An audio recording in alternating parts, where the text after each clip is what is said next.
And we are live here again with real news. But we have a very special guest this week, which we're going to dive into right at the start here until we get into all the other news. It's very important, but we have just a special guest here that we want to get to. I'm Sean, joined with Alex, Phil, and Sam, of course, from the Whitfield Report, which you can subscribe to. It's at the Whitfield Report. And we are joined by somebody who was at a pro-vaccine mandate protest at Penn State, and he was there representing the other side, which is just simply, we don't want to mandate the vaccine. That's simple. And he was there, and he got punched or attacked. We will dive into what the full story is with him, but it's Avi who will be joining us today. So thank you for joining us, Avi. Yeah, no problem. Yeah, my name is Avi. I was the guy in the construction fest with the big sign. If you go to resistpennstate.com, you can find all my socials and find me there. Awesome. I'll let Sam introduce everything on his side, and then we'll dive into your story.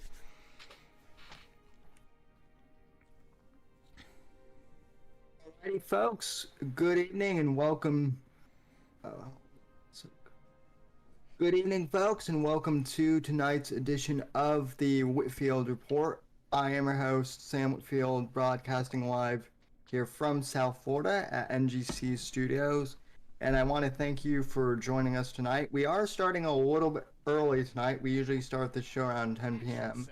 The reason why we're starting the show is because we are simulcasting with Versa Media, because we are covering the vaccine protests that happened at Penn State this week. That was big news on Reddit, and I was actually going to reach out to our guest to appear on my show, and then Sean, who hosts for some media, said, hey, we're having this guy on anyways, so why didn't you come on and simulcast this? So thank you, Sean, for having me on and allowing me to simulcast this. Apex may not join us later on in the program, but I want to thank you guys for joining us. If you're tuning in on the Whitfield Report, I would encourage you guys to go subscribe over to Versa Media as well. And why don't we all introduce our guests? So Avi, would you mind introducing yourself again? Sure, yeah. My name is Avi. I was the dude in the construction vest who held up the sign at the pro-vaccine mandate rally as a counter-protester, and you can find all of my stuff at resistpennstate.com. All my social medias are linked there. Awesome. Alrighty. Well, how about then we just start simply by, I'll give very quick background on what's been happening, and then you can tell your story. So at Penn State, their Big Ten school, lots of people very popular, and they're the only Big Ten school, to my knowledge, that has not mandated the COVID vaccine. And there's many reasons you could give why, but they are the only ones, correct? No, so I think there's a few others that don't. Yeah, there's 14. Technically, there's 14 Big Ten schools. Doesn't make any sense, but Penn State and University of Iowa are the two biggest ones that don't have the mandates. Okay. Yeah, I saw that on Wikipedia, and it was confusing me that there's not 10 Big Ten schools. I know, it's odd. So it's actually, there's 5 other schools that don't have it. Yeah. So you were there, and look, for full disclosure, we totally agree that Penn State should mandate the vaccine. I am of the opinion they shouldn't even mandate masks. They should mandate everything. Everybody should have their freedom back. But you were there, and this was supposed to be faculty and professors that were all butthurt for the second time. So this isn't the first time, it's the second time. They're all butthurt that Barron hasn't mandated the vaccine. So they're out there making some noise. And funny enough, Barron wasn't even there. So when they went up to air their grievances, he wasn't even there. So they were doing this. There was about 150-ish people. And there was good size of counter protesters. And you're the guy in the orange vest. We'll link the videos in the description so people can watch it. But can you tell us just everything that went down? Yeah, so, I got there with the anticipation that, that I'd be able to just counter-protest, get my voice out there, and get my views out there for everyone to hear and see. And, within the first, 60 seconds, I was sprayed down with an unknown liquid. I haven't seen video of that yet, but that did happen. It could have been water, could have been piss. I don't know at this point. Members immediately started making it extremely difficult for me to move around freely, kind of boxing me in, creating physical blockades, blocking me on all three sides. And then it was about 15 minutes into it where I was holding my sign up, and then you saw that gentleman in the white t-shirt and the blue jeans rip it from me, and then appeared to get me with his shoulder or elbow, forearm in the nose, and give me a bloody nose. Wow. So you said they... I'll just ask one quick question. You can go, Alex. Do you think they milkshaked you? Say that again? Do you think they milkshaked you? Because that was a thing Antifa used to do about a year ago, where they would just throw milkshakes at people. No, I don't think I got a milkshake thrown at me. Okay. The Antifa, there was one person that was definitely with Antifa. The guy decked out in all black. He had the Staples star on his shoulders. He was not the person to, as far as I know, that physically attacked me. He was one of the people impeding my movement about the area, but he was not the assailant, as far as I know. You can go, Alex. No, I was going to say, do you know if any of the people that attacked you were actually faculty, or do you suspect any of them were, or do you think they're just students? That's a great question. The problem with college is that it's not like, high school, middle school, where like if you're 8 years old, then you're in 4th grade. If you're 15 years old, you're a sophomore. People can come and go to college at any point.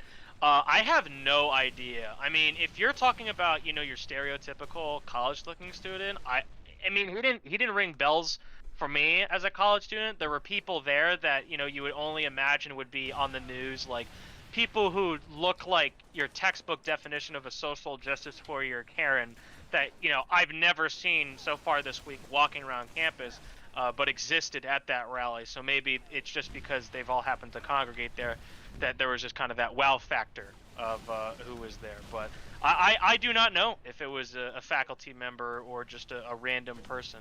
It could have been a random person, because the Antifa gentleman I can't imagine would go to Penn State. You'd be surprised. I don't know, man. I don't know. Well, what we can tell you, in 2017, right after Trump was sworn in, there were Antifa posters that went up in Willard Building to try and recruit people. It was like, they would say shit like, bash the fast, join your local Antifa, resist Trump, join your local Antifa. I have the pictures. So they had a presence then, and and that's why I was kind of like blown away when you mentioned Antifa to me in DMs, because they really, to our knowledge, didn't seem too active after that. But this is 3-4 years later, and they're showing back up, and the guy you're talking about does look like it. And what's interesting is, I don't know if you noticed it there, but when I was watching the videos, especially on Center Daily Times, you can tell he's with a group of people with like a pink mohawk and like some like yellow hair, and they all follow him around when he was going after it near you. So I don't know if those people are Antifa, but I can definitely say they do look like your stereotypical Antifa. My personal view of your stereotypical Antifa member, somebody decked out in all black with a white star somewhere. So there was only one person that fit that textbook description. Could there have been quote-unquote undercover Antifa members? I mean, totally. This could have been absolutely coordinated. They could have said, hey, watch out for this counter-protest that's going to be there, and make his life as difficult as humanly possible. That's totally plausible. I can tell you, going into it, I knew absolutely nobody that was there. Yeah, I won't be surprised if they're busing people. I know we've seen that a few times back in 2016 when they were protesting. I think it was one of Trump's. It was Eric Trump. Remember that? Yep. Yeah, they're busing people in, and it was a pretty open secret. I got yelled at for telling the media that, but everyone knows the fucking truth. Wait, what was happening? Eric Trump came to Penn State, and they were busing in people to protest. What? Yeah. Who is busing in people? Who? Various left-wing agitators, like left-wing groups. SCIU, I think, was one of them. Like for America, the usual Soros-backed organizations. Well, That is ridiculous. Well, no, who was that club? The Next Gen. I bet they were doing that. Yeah. Those people, are they still there at Penn State? Are they still a faction? When I don't know. they are, were but they're a not bunch of as. weaklings. They are still there. They were doing voter reg when I was last there in 2020, and I know when people were campaigning for Trump this season or last season technically, they were there. They're still there, but they're oddly not as active. Well, not until political season anyway. Yeah, exactly. Yeah. Well, the other thing that I thought was interesting when I was watching your protest was your sign was hilarious. Do you want to tell us what was on your sign? Yeah. Look, the sign, it was designed, of course, this was to grab eyeballs, right? It was to get people focused on the message here. So it was a double-sided sign. The first side had memes. Well, the whole thing was a meme, but the first side had memes, mainly.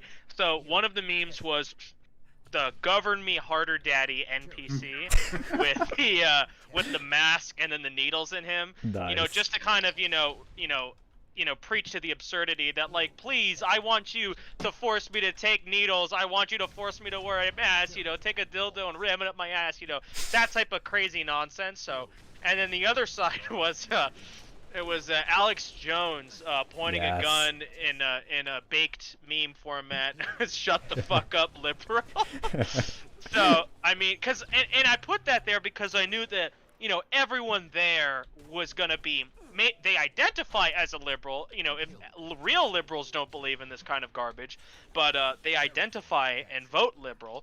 So I knew that would identify with them.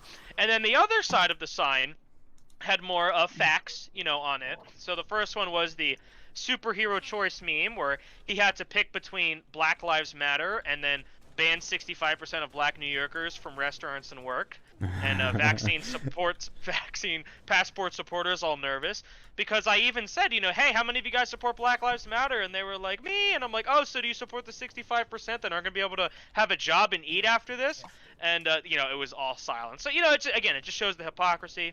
And then on the other side, I had a bunch of images from a bunch of different news outlets re-quoting Fauci saying, oh, we'll get back to normal by fall, by summer, by spring, by 2022. So it just goes to show that the goalpost is never ending and that this is going to be an endemic. It's not going to be a pandemic. Yes. No, I agree with that. But my sort of thing is, too, it's like these people. I saw this on the Penn State subreddit. They're a bunch of fucking pussies. Dude, I'm already banned. I got banned from the Penn State subreddit because when I made a post, some of these fuckers started going all internet detective and found a 2-year-old clip of me saying the N-word. They're like, "No, racist!" And I got permanently banned. So everybody said the gamer word at one point. Yeah, I fucking hate Reddit. Fuck Dude, them. It's a liberal idiotic cesspool. I mean, it's literal cancer on the Penn State subreddit. The only subreddit with rational people is our no new normal. I like the conspiracy one and some of the gun subreddits, but no, most of them are just pieces of shit. But those people, they were saying that it's authoritarian for Barron to not enforce the mask mandate. What? Or not the mask mandate, the fucking vaccine mandate. It's like, how do you say that is authoritarian to not mandate something? Like, that is the most stupid fucking logic I've ever seen. I saw a meme earlier today that I think really, answers this, because people are always saying, well, if you don't want to take the vaccine and they require it, then just leave, just go somewhere else. You have freedom of choice. And what I would tell to those people, and I would say, is that, if you're a woman, right, and let's say that you're in your last semester, you're a week away, you just need to pass all your classes, and then you'll get your degree. But you have your male professors come up to you and say, you know what? You're going to suck my cock right now, or I'm going to fail you. You have a choice at that point. You could suck his dick, or you can fail and then not complete the degree. And then you get into this territory where it's coercion. It's coercion. It is not freedom of choice. You are being coerced into doing something. It is not rational to say that you are truly being free in your decision making. I could say personally that I'm a junior, so I'm already 2 years in. I already got 2 years worth of credits here. But if I was looking for colleges, I mean, first thing right off the bat I'd be looking at is I'd be looking at the colleges and the political landscapes that they're in and seeing that if a vaccine mandate was likely, because I wouldn't want to have to deal with even the thought that that would be on the horizon. But now that I know that I'm in Penn State, the only thing that's holding Penn State back is the Republican legislature. Somebody needs to put pedal to the metal and fight to keep this away. So that's where I come in. Well, Yeah. I mean, well, I mean, to be fair, if the students were Alpha Delta Pi, then they probably would suck the dick. But anyway, But you get my point, right? It's Yeah, not yeah, freedom yeah. of choice. You're being coerced into doing so. Yeah. No, you're right. And that's why we're doing the protests on Tuesday, to add some more pressure and to get people to make it socially acceptable to not wear a mask. Bobby, when did the initial protests happen? People in my chat are wondering. That. Yeah, so Wasn't it like the 15th or something? Oh, you mean the first one? Yes. Oh, the first one I want to say was the 13th. They did this before the students arrived, so I believe it was just faculty members Yep. that were there. Yep. And I saw that, and I was like, oh man, I really wish I could be there. But I'm from Jersey, so I'm a far ways away. So when I saw that they were doing another one, I was like, oh, this is the perfect opportunity to show up and spread the message, and that's exactly what happened. Yeah, and then they had they had the second one that he was at on Friday, just a few days ago. Yep, just yesterday. And we're going to be doing one that's anti-mask mandate on Tuesday. So there's like 3 different protests going on. 2 of them have already happened. One's coming up. And I bet at ours on Tuesday we're going to get some resistance. And who knows, there might be more after that. Because I don't get... See, this is what gets me. And I'm going to say this at the protests. Is that our campus is roughly... Because there was a survey that measured this. And then of all students. And then there's the actual vaccination submitted number. And they're both 83%. 83% of students in a survey said they're fully vaccinated. 83% of on-campus students reported to the university their vaccination status and proved they're vaccinated.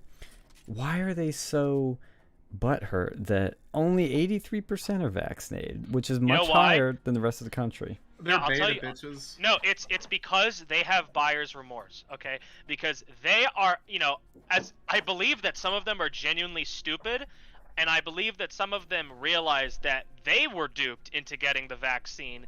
They are looking at everything that's going on in terms of real news. I'm sure you guys saw the report that broke just yesterday that now their natural immunity is proven to be better than the Pfizer vaccine when it comes to the Delta variant. Huge breaking report out of Israel. There was reports out of Sweden who didn't do the lockdown approach. They did the herd immunity approach where everyone just, get it, and they fared way better. And then also, right, how about the fucking Taliban, right? How about Afghanistan? A 0.6% COVID vaccination rate. And I, for whatever reason, don't see Afghans dropping like flies. To be fair, all the women over there wear fucking hijabs. It's not like they're, Well, that was only recently that it started. That was only recently. And I'm sure, compared to all the shit that's going on over there, I'm sure COVID's the least of their fucking worries. Right? But the point is that you have people who are experiencing buyer's remorse, and they need to bring everyone down with them. There is no science to... Even the freaking CDC director, the vaccines can no longer prevent transmission, right? So at that point, what the hell is the point? And then you also had that Royal Navy ship that departed out of the UK, fully vaccinated crew, and yet cases still happened on board. So it just goes to show that the vaccines, unfortunately, don't really work. Masks don't work, and they never worked outdoors, which just adds insult to injury that people wear masks outdoors. And then after you see in the video, my face is like all bloody and shit, and these people keep getting close to me, knowing that I haven't taken the vaccine. The dude who assaulted me wasn't even wearing a mask, so there's absolutely no principle to be had on the other side. You should have told him to socially distance the whole time, like yo, 6 feet, 6 feet. No, you should have said I have AIDS. And Oh, they might like that. Away from you. I feel like... That's what pisses me off. They're so fucking like pro-vaccine, man, and all this other bullshit, and so afraid of drugs. But they're the ones who are having all these fucking sex parties. They're all the liberal ones who think it's okay to go and like have sex with 20 dudes a night, but you have to go and wear the goddamn mask. Yeah. I have a question though. I have a question for you, Avi, and I need you to be as honest as you can, okay? And it's a very serious question, okay? On a scale from 1 to 10, how 10 being the absolute worst, or no, 1 being the absolute worst. How ugly were the women at these protests? Women in quotation marks. Well, that's the thing. I mean, I don't think I spotted any identifiable trannies at the protest, but dude, all of these women were ugly as fuck. I mean, the most unfuckable people you could possibly imagine all happened to be congregated at that single event. Yeah. Old people, Karens, the lesbian-looking haircut, Ellen shit going on. Oh the yeah. goth ones, you know, with the fucking, you know, I saw her. A belly ring everywhere, you know, tattoos out of the wazoo. So nobody that you. So you remember, like, so we were at the when we were at the Sargon event. We were looking at all the protests. We had a shit ton of protesters there, and like one of them straight up looked like Andy Milonakis, right? And I was like, oh shit, man. Do they got a celebrity? I might want to get his autograph. They're like, no, that's a chick. I'm like, what the fuck, man? Yeah, if you don't know the backstory on that, I used to be a chapter president for Turning Point on campus, and oh, that's sick, man. Yeah, it was a good time, and because I try to do controversial speaking events to push the boundaries and to get Penn State to be a bit more free speech, and we did one with YouTuber Sargon of Akkad and Hunter Avlone, and funny enough, Hunter started going far left after we brought him, so we broke him. But Sargon remains pretty solid. He's pro-Trump, pro-Brexit, and they lost their minds when we brought him because he made some edgy jokes back in the day and still does, but they got so just like up in arms. The college Dems made a statement condemning it. The university even condemned it. I mean, everybody was condemning it. And we did it, and all these protesters were outside, and they were just disgusting. I wish I had my shirt on that I have now from Milo that says, everybody who hates me is ugly. Because it's so true. It is so true. Everybody there was disgusting. And all of us inside were normal-looking people. And to be fair, this is the same university that brought a well-known domestic terrorist over with open arms. Yeah, they brought Bill Ayers, who is literally like the godfather of Antifa, but who started the Weather Underground. He's kind of what started all these violent left-wing movements in modern America. And it's okay to bring him. It's okay, but you bring a guy that makes a few edgy jokes, can't have that. Dude, I've already been condemned by members of the UPA student body. Nice. You know, I actually, believe it or not, I am planning on running for student body president this spring. Nice. Dude, I don't give a fuck, man. I truly believe, you know, I'm going to be running. I know you guys lean more towards the conservative end. I'm personally, I'm libertarian anarcho-capitalist. That's kind of my mindset. And, you know, I believe that I can reach enough students to get them off of this woke bullshit nonsense and vote me in, because I am so sick and tired of seeing these woke social justice warriors running the show. And I also found out that if you become president of the Penn State student body, you actually get a meeting with Governor Wolf. So, or the governor at the time, you know, of Pennsylvania. So, God, I can't wait to sit down with that man. Well, I can tell you too, we've been condemned by UPUA as well with the Sargon event. They have this whole meeting, and one of the guys calls Nazis. We put it. Sean put it on fucking YouTube. They didn't even see it, and they condemned it. Yeah, it's on this channel actually. So if you ever want to check it out, it's on one of our playlists. Yeah, I'll send it to you. I mean, it was just. I have the protest footage I can send you too, but that's off YouTube for legal reasons. But it's amazing how just much of an echo chamber there are. There's one guy we know in there that's cool. I won't say his name on the air, but I'll say it off air. But he's really cool, and he could help you out if you want to run for anything. He will be your best resource, because, you know, maybe you go for president, maybe you go for something else. He can help you out either way, because that's something that we've been trying to do for the past couple of years, is get more people like you, like him, anybody just as rational, anybody that isn't insane, that's a little bit closer to the center, you know. I think the problem is that people who aren't insane don't actually run for spots, because they don't believe it's worth it. And, or they fear for their safety. I mean, they fear that they're gonna get injured in the process of it, and those are real, legitimate fears. I can tell you firsthand. But somebody needs to just fucking do it and speak for people. And I could only imagine if I was to win student body president, I mean, it would be like a Trump moment. I mean, it would really be comparable to a Trump moment. But that's for later. That's for later. Well, I'm glad you hear that you're still going to be fighting, because some people that get into your situation, honestly, like I've heard it before, they'll get a little bit, they'll get their feet wet. They might not get punched, but they'll just get their feet a little wet, and they realize it's too much, and they get out, for better or worse. But there's people like me and you that are just like, who cares? Let's go deeper. let's keep going. Yeah. No, balls to the wall. So is everyone here a Penn State alum? Except for Sam. Yeah, except Sam. I'm the resident Florida man here. I go to the University of South Florida, which isn't quite as bad as they're not quite as woke, but like even I mean, it is Florida, so it is somewhat based, but it it's is a very university. based. So I have had to fight my battles somewhat, but at least they don't mandate the Mask. jab. They're trying to mandate the masks, but we'll see how that goes. That's not going to go over too well if they try that. Hello, guys So. and gals. Me, Mudahar. You might be like, whoa, boy, Muda, another kid. Well, guess who we might have joining us, they'll add to the conversation, Sam.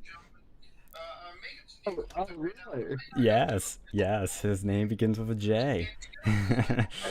The former co-host of the Whitfield. Yes. Going way back. Horror games, and I feel like What the I fuck have is to get going it out on? of my Alex, what do you got going on in the background? I don't know, man. You My got fucking hacked? phone just started. No, my phone started making noises. I don't know what the fuck it was It's the from. feds, man. They're on to us again. I must have YouTube open or something. It was fucking weird. I started hearing that. I thought it was someone on the voice chat. Yeah, me too. I was like, do we have a challenger approaching us that snuck in? But it's honestly, like you said, you're a junior. What's your experience been like being just not a leftist on campus for your first couple years? Well, I actually came from a satellite campus. I came from Abington. So this is my first. It's where my girlfriend this used is to go. So this is my first week at U Park, and also, a year and a half of my time at Abington was spent online. So in terms of a quote-unquote college experience, I pretty much had none of that. So I'm more or less a freshman, per se, with junior level credits. So I really have no experience, to speak on. I can only say, my first 4 days on campus, I just kind of, meandered to class, ate in the dining halls, and, just kind of watch time go by. And I'm like, you know what? I need to get involved here. I need to do something. You know what? We're going to do some activism. And that's Good. what happened. That's kind of my story too. When I started on campus, Dude, your first fucking year, man, you were involved with some shit. No, I meant my first few. Sorry, I thought he meant first few days, not first years. But you're right. Before, that was before your first. So you were in summer and you were still getting into shit. Well, the first couple weeks of summer semester, I was kind of meandering around, but I think it was the third week or the second week I joined the Trump Club, and then that's when shit started going down. Trump Club. Oh, it was so much fun, dude. It was probably the best. My senior year, my freshman year, the bookend of my time, they were probably my best years because they were both during. One was when I was during election season. The other was as turning point president in senior year. But freshman year was insane. Like, and Alex is right. Like a little bit, like just at the very beginning, I was like only meandering around for like a little bit. Like it didn't take long till I found the Penn State Trump Club on Reddit, DM'd them, got to the first meeting, met a few people, some interesting characters, and then on the first day of my fall semester, we came back to where the first College Republicans meeting was, and the big deal with that was they over the summer rigged the poll and voted to supposedly not endorse Trump. They're one of the few college Republican chapters that wouldn't do it, and So we came on like an army of MAGA hats, just flooded the freaking room and gave their president shit because he rigged the poll, because he hated Trump and he was a closeted Democrat running the college Republicans. And we had Dude, the proof. imagine if you think that they fucking rig elections in college? Dude. Oh, he fucking did. I was Dude, there it for isn't the that. first one. Every year, the college Republicans, except maybe recently, rigged their own elections for their e-board. It's insane. We were getting red pilled on election fraud before 2020. That's crazy. Okay, do you guys think that the election was stolen from Trump? Absolutely. I don't know Yes. if we can say that on YouTube. Oh yeah, true. Oh, oops. It was Forget borrowed. that. It was borrowed without permission. It totally was a wink, wink. Yeah. Well, I mean, that's okay. I've already made videos on this, and my channel is still standing for now. Oh, we have a king that just joined us. We have another king. Let's go. Yes, we have a former friend of the well, still a friend, but former co-host of the Whitfield Report. Yes, I gave him the admin here privileges. with us. Wait, who is it? Is it Bait or Apex? No, it's our boy Jeff. Jeff, you can join now. I gave you the permission, or the roll. Oh, That's what it's boy. called in Discord. We'll have him join. I guess maybe he'll give a dissenting opinion. We'll see. Oh, I think he's in. Oh, we need to talk about that professor because Yeah, we can talk about Sam later too. Hey Jeff, can you hear us? Dude, it's the return of J-Ham back on the Whitfield Report. Let's go. Jeff, how are you doing? Dude, I was laying in bed listening to this, and there's a damn echo chamber, and I was like, huh, maybe I can disprove some of the things that you guys believe that all liberals on campus believe, such as So wait, 80 before you speak, who is this guy? Just can we get a little introduction? Yeah, on let's him? give an intro. I tweeted you actually, but yeah, somebody else introduced me. So do you know about Social 19, Avi? Yes, I'm taking that class. Sam Richards, that guy. Yes, Dude, you're taking the class right now? Let's go. I'm taking the class right now. Yeah. Dude, come say hi to me on Tuesday. Dude, are you in the Oh, is there Yeah, only I'm one session? Yeah, there's only one session. All right, I'm then, the, then I'm He's in a your DJ. class. He's a DJ yeah, I'm the and guy tech that's in guy. the front. Wait, are you the dude behind the scenes? Yeah, I'm one of the guys behind the scenes. Dude, are you in the Twitch chat? Not really. Not this Okay. semester, just because I've been trying to get everything set up, and every semester we have a brand new team that I have to literally reteach the wheel to every semester. Okay, because I was getting into a spat with some of the mods in the Twitch chat. I don't know if that was Dude, are you the guy that was fucking chatting the snowflake next to your goddamn name? Wait. Yeah, was I with the? Wait, say it again. I don't know what the symbol was, but it looked like a snowflake or something. A star, maybe.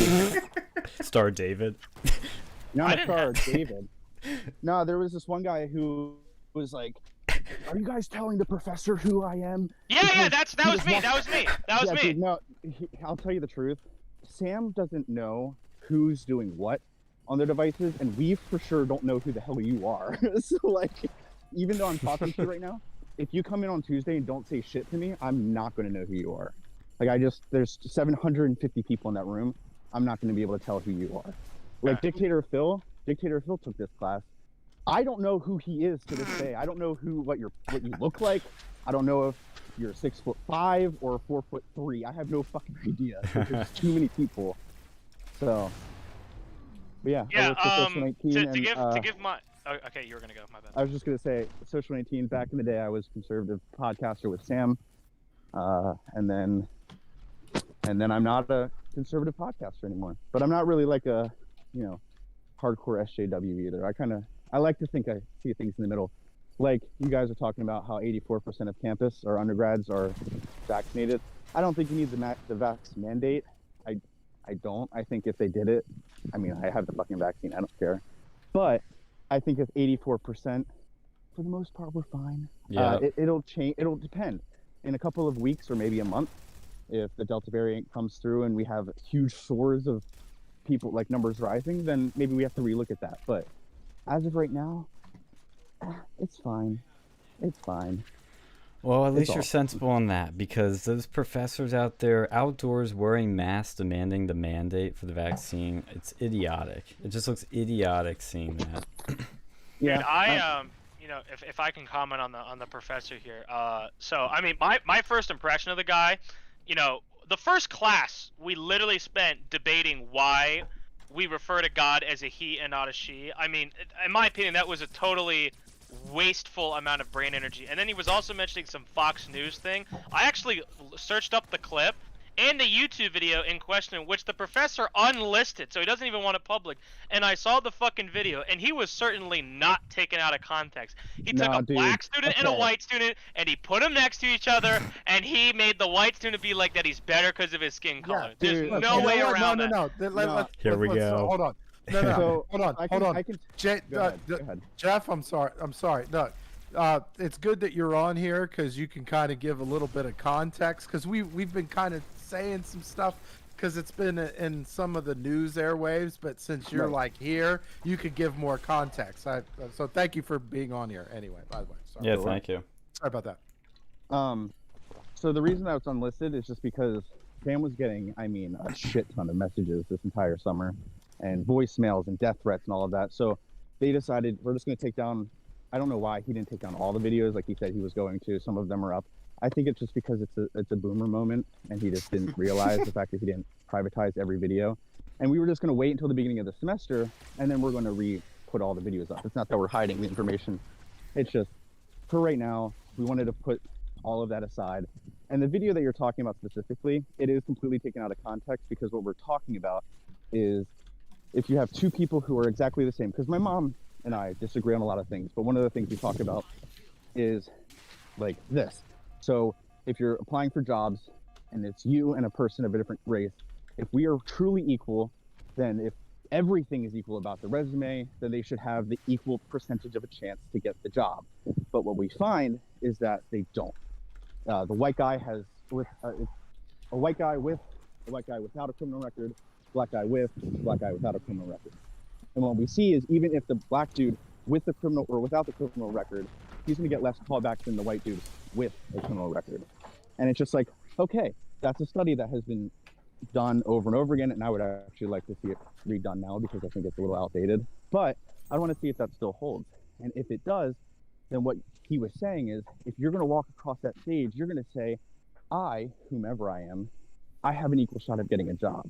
But when we look at the numbers and we look at the studies that are done that account for all of this shit, same GPA, same level of university, same club, because people will be like, well, this person might have been a part of a club that got him this job and that kid wasn't a part. No, everything's the fucking same. And what we see is that time and time again, for some reason, and it's not trying to prove like there's distinct racism, because that's not the point of the class. He's trying to point towards like, why is this happening? What's the cause of this?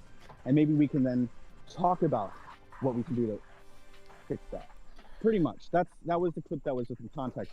And that wasn't the one on Fox News. That was on Myth Information. The one on Fox News, Sam was talking about how crazy it is that Coca-Cola was doing their anti-white like diversity training.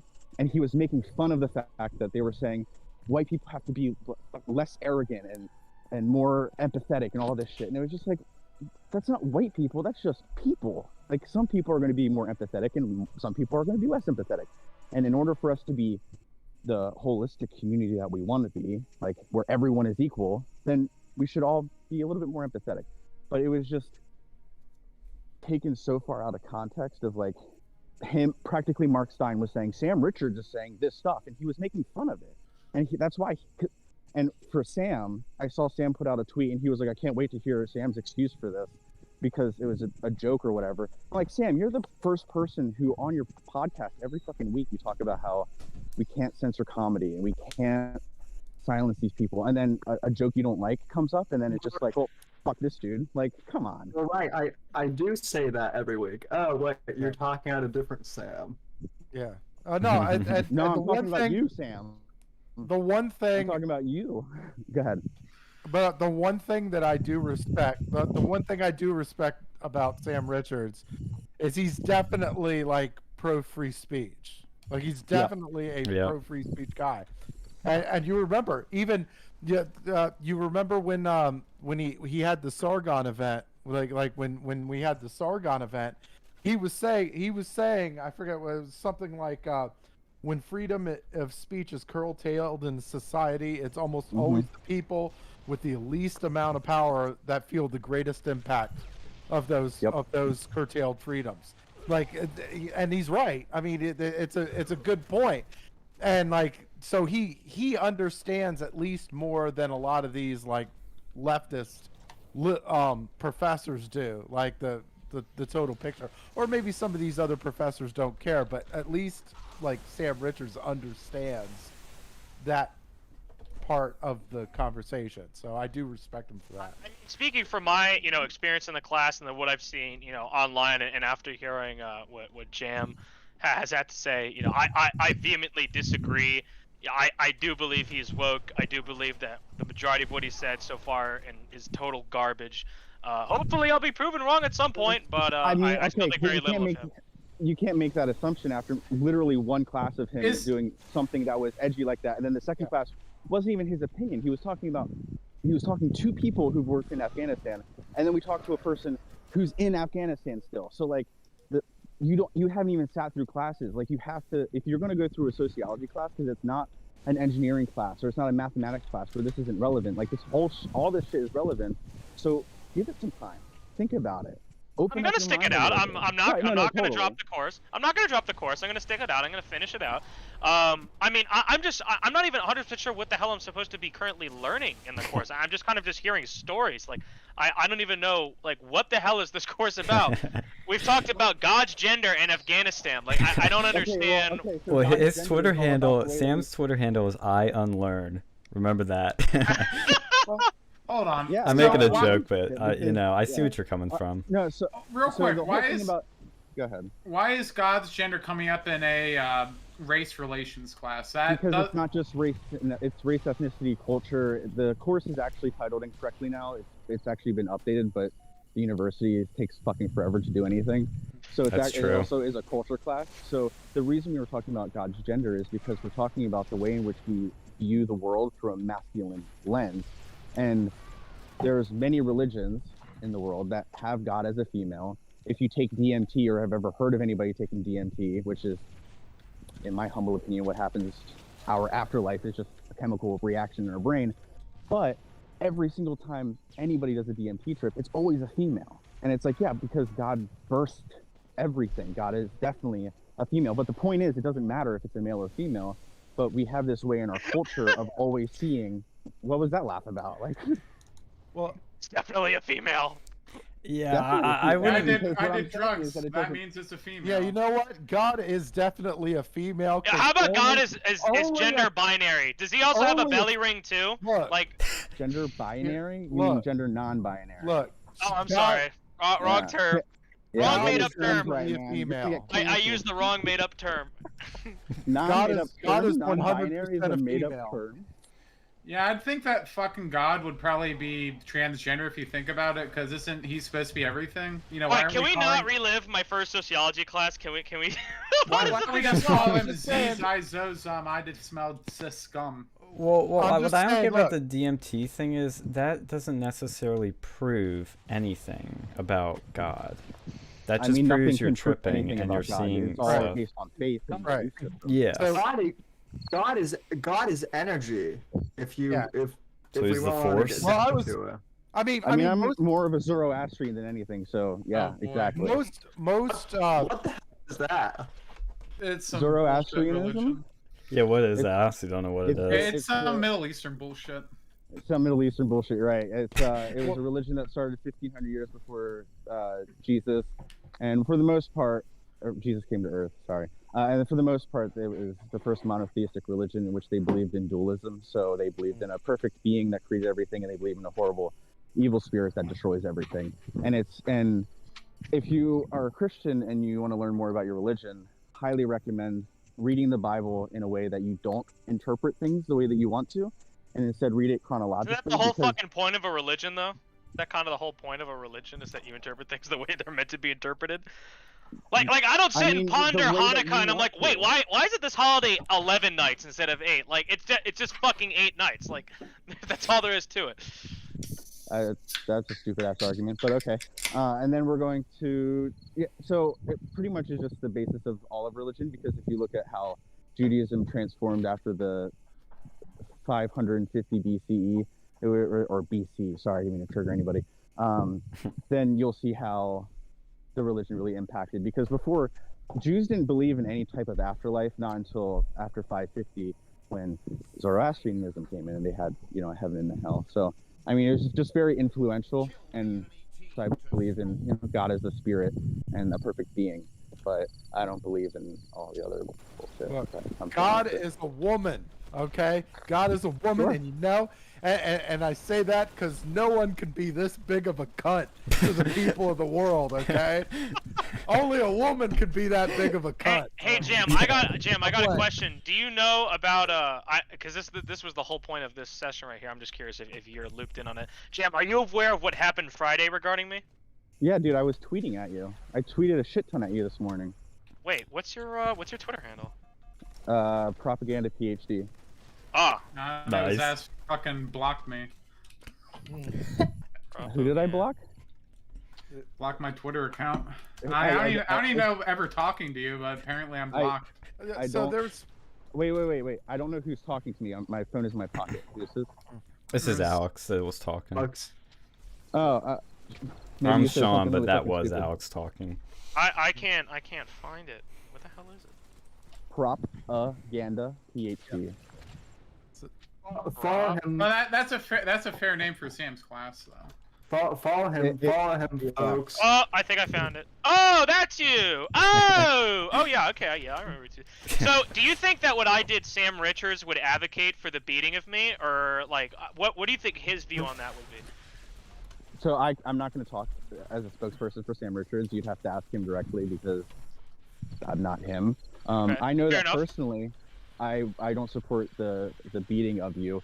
I also wouldn't have wanted a person in a counter protest talking about vaccines and mask mandates to be walking around throughout a crowd without a mask on, without being vaccinated, and yell. I don't know if you were actually yelling because the videos suck, but I assume you were talking and speaking in front of this group of, or this crowd of people, and especially with the Delta variant. I mean, vaccines aren't 100% effective. Yeah, but he's not Condoms going aren't to either. kill anyone. Oh my god, I that's mean- so stupid. Oh, so it's okay to go and beat him then? So wait, Jam, you You said believe it that the wasn't science okay. supports wearing masks outdoors? You believe that? Okay. I don't know how deep down the rabbit hole we want to get with this. So, No, like, so again, I don't think it's a problem of if you had a mask on or not. I think it was the fact that you were. Again, I don't support you getting punched or beaten up or anything. Again, the videotapes I've seen, it didn't. The person seemed as though they pushed your sign down and maybe the sign hit you. I don't know. I wasn't there. Literally, I saw like 3 videos, so I could be completely wrong. By the way, I would 100% contact the university because there are a shit ton of cameras on Old yeah, Main. They I've won't already do put shit. it. I've already put in the Pennsylvania right to know shit. That'll all eventually come through. Cool. Good. Yeah, because it's public university. You have access to that shit. If I'm interpreting what you're saying correct, Jeff, is what you're saying is that since he was being a little provocative to them, that it's like, not that he deserved what happened to him, but he kind of was asking for it in a way. Is that what you're trying to say? Again, I Victim wouldn't say blaming. asking. I'm not trying to put words in in your mouth. I'm just trying to clarify it. I would say that unacceptable is the reaction that they gave you. However, as human beings are imperfect, I understand or can see why they may have reacted the way they did. Again, I don't support it anyway, but if you wanted to counter protest, just fucking stand in the back with your signs. Like, cool. Like, your voice is being heard in that moment. And again, I only know how many people were there. It looked to me About like there were 20 150. people. 50 Yeah, maybe? they're a lot around 100-ish. Yeah, like that 16-year-old chick was begging for it, right? She shouldn't have drank that spiked Pepsi, you know what I'm saying? No, I'm fucking with you. No, I know Yeah, I you are. mean, my attitude is that, you know, when we were talking before Jam came in, is that like when you guys had the, you know, the Turning Point chapter and you had the Sargon come and shit like that was like, you know, a booked event. There was security. Like if you wanted to protest, you had to be outdoors. There was a secured perimeter. When I went there, I looked. I looked for auxiliary police. I looked for sworn Leos. I looked for a perimeter, and I saw none of that. And I actually emailed the Office of Student Conduct prior to this happening. I was like, yo, can you clarify like your protest policies? And they were basically like, look, as long as you're in a group under 10, if you're not a recognized university org, you can go wherever, whenever, and you just can't use a megaphone unless it's after 5 o'clock. So I went, and I didn't see any, fucking cops or anything like that, so I was like, fuck it. So, I'm going to go in the crowd. And, Yeah, there's a rule I like to live by. It's called be bad, don't be a dick. Even though something isn't against the rules, doesn't mean you should necessarily do it. So, I mean, no, you totally did the right thing, but, Disagree. He was being a dick disagree. then? How the fuck is he being a dick? The people hating him are the dicks. It's a figure of fucking speech, okay? It's not like he's actually being a dick, but just, even though something's not against the rules, you don't have to do it. Like, and you were, from the videos again I saw, and I could be completely wrong, but it looked like you were going in and out of the groups of people. And it's just like, okay. So you know why? Did you see the people constantly following, pressing their bodies up against me, trying to box me in and like keep me in a closed, confined space? Dude, I was low key worried that like, towards Old Main Lawn. dude, they were following me everywhere, everywhere I went. I was just trying to get some breathing room. You're trying to social distance, I see. I wasn't trying to social distance. Dude, they weren't trying to social distance. They wanted to be on top of me. They could have killed you, Okay. Avi. Yeah. They were a threat to your life. They're the To be equivalent fair- of like a Barcelona football player. They're fucking diving. And Isn't that kind of a bit ironic, though? These people are protesting for these vaccines and shit, and they Yeah, I argue see what social you're- distancing. Yeah, you should have told him Yeah, 6 yeah, feet, bro. 6 feet. Push. I Get thought back. it was interesting. The guy who ripped my poster and gave me the bloody nose, even after I was bleeding out of my nose, he was still like right in front of me, and I could see the blood getting on his shirt as I was talking. And I told him, I'm like, dude, I'm getting blood on your shirt. Like, do you want to like back? And he just kept. He was still there. Like, he was totally unfazed, and he didn't even wear a fucking mask. So like, there's no principled, reasoning with these people.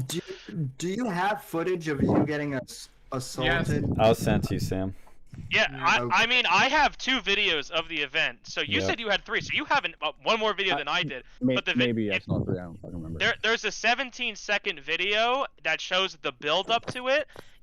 When the guy takes my poster, you see the backswing of the forearm hit me in the face, and that's what I believe gave me the bloody nose. Sam, I just sent to you on Twitter right now. Yeah, so I'll just like I'm always gonna condemn violence for that. So like, I don't ever support that, but yeah. Well, at least you're consistent on that, because some people that I met aren't, and they literally think, oh, you're a Nazi because you wear a MAGA hat, so therefore you should be punched. It's justified, so... No, I mean, Yeah, that's- I appreciate people are that. stupid, because if you ever say that somebody who wears a MAGA hat is a fascist, then you obviously don't know what a fucking fascist is. So Yeah, exactly. Well, yeah, and that's the thing with these people. Like, the Sargon event is the epitome of this. When you try talking to these people, and I've learned years ago that you just can't reason with them, so just have fun with them and not take it seriously or take it too personally, because they... I mean, I hate to be blunt about this, but they usually are mentally ill people that have some issue, and it becomes a revenge of the nerd scenario. And I'm not saying everybody on the left's like that, but I'm talking about these protesters that are aggressive, they're in your face, that are out there. And then, I mean, you see these people, and it's like, I feel bad for them at a certain point, because I'm like, they could be living a much happier, better life, but I can tell these are not happy people. They have something up their ass, they have something in their head, and this is how they're coping with it, or dealing with it. It's the best kind of explanation I can come up with, is that it's Now, I would actually, To be fair, I was gonna say I would disagree with that, and the reason why is because everything you just said about the left is exactly what they think about us. Whenever we go protest, they think that we're loathsome, depressing, idiotic human beings. So I mean, it's really an opinion that you can't really. I prove disagree, because there's a big difference between when they protest and when we protest. Is when and I'm talking about the cases like with you and with I'll say Trump rallies, I'll use as an example, and the Sargon thing, is mostly the right is peaceful when they protest, mostly. The left, yes, they have a lot of peaceful protesters, but they have Black Lives Matter, they have Antifa that destroys cities. We don't do that. We don't destroy cities. Yeah, that That was one one time. event. That was one time. And And that was compare and there were compare that to and there were all the federal Black Lives informants. That was America's 9/11. AOC thought she was gonna get raped at the Capitol despite her not being there, guys.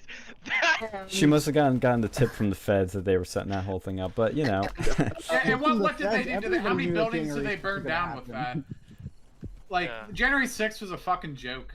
Yeah, no, and I look, mean, if I- you look at the damages done by Black Lives Matter and the damages done on January 6th, I'd have to look up the numbers again. But I mean, And in the words of Joe Biden, that was 4 to 5 days ago. yeah. Well, my point being though is that they tend to go more extreme, and I've tried talking to these people that are at the front of these protests. Again, it's not all of them, but the ones that are the crazy ones. Look, they have like purple hair. They're usually obese. There's always something that, and look, I'm bringing that up not to be mean to them, but the right will mock them for this, and there is that stereotypical SJW image for a reason, and that's what I'm saying is these are people that were probably bullied in school when they were younger, and now they kind of think, oh shit, who's the guy that bullied me in school? It was the straight white male jock that was good looking, had a girlfriend. He's Chad. the problem. Yeah, the Chad. And so this is where I think it's revenge of the nerds. It's they want to get back at those people.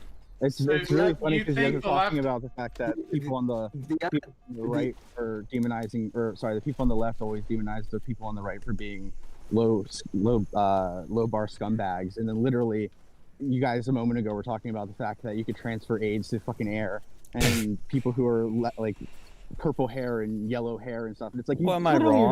doing the same exact thing. Well, that's what I'm I not mean, you're saying not it's all wrong, of them, you're but I'm doing not the same wrong. exact thing. Well, look, I in 2020 I was on the Trump campaign. I got to see every face of the right. I They have their know issues just too. they have Just their because they- issues. You get Just your because they're fucking homophobic boomers. abuse, it's okay. Yeah, and we your have our cute shit. we have our cute tards, okay? So, you know, we Oh, have Jesus. yeah. Don't get me started on Q. I'll probably get more triggered than you, but Probably. it pisses me off. But because I get these people, like when I was on the campaign, this one chick I was talking to on the phone, I was like, you know, hey, you want to volunteer? She's like, I don't know. And I'm like, you know, it'd be a fun time and you could win some hearts and minds and do something bigger and make a big impact on the world. And she's like, nah, I don't know. But, you know, I really like some of the stuff I see on the internet. Like, have you seen the latest Q drop? And I was like, oh, fucking hell. And I had to sit there for 15 minutes of her explaining to me how Hillary Clinton was actually, I Going to think, prison. yes, that she was actually going to go to prison, and that even if Trump lost, that he would still be president. And I was like, ma'am, I hope you have a nice day. I'm gonna, my boss is calling me. I'll see you later. That's nothing. There are a few QAnon people in my neighborhood still. So okay, so I'm not really pro jab, but my neighbor takes this to a whole new level where he's like the vaccine is actually, if you take it, your DNA is going to be overwritten, and then extraterrestrials Oh are my going to be able to overwrite your DNA, and they're going to take over. And I'm like, oh, so you mean Invasion of the Body Snatchers? Yeah, I saw. Yeah, that movie's been out for 40 years. So. Yeah.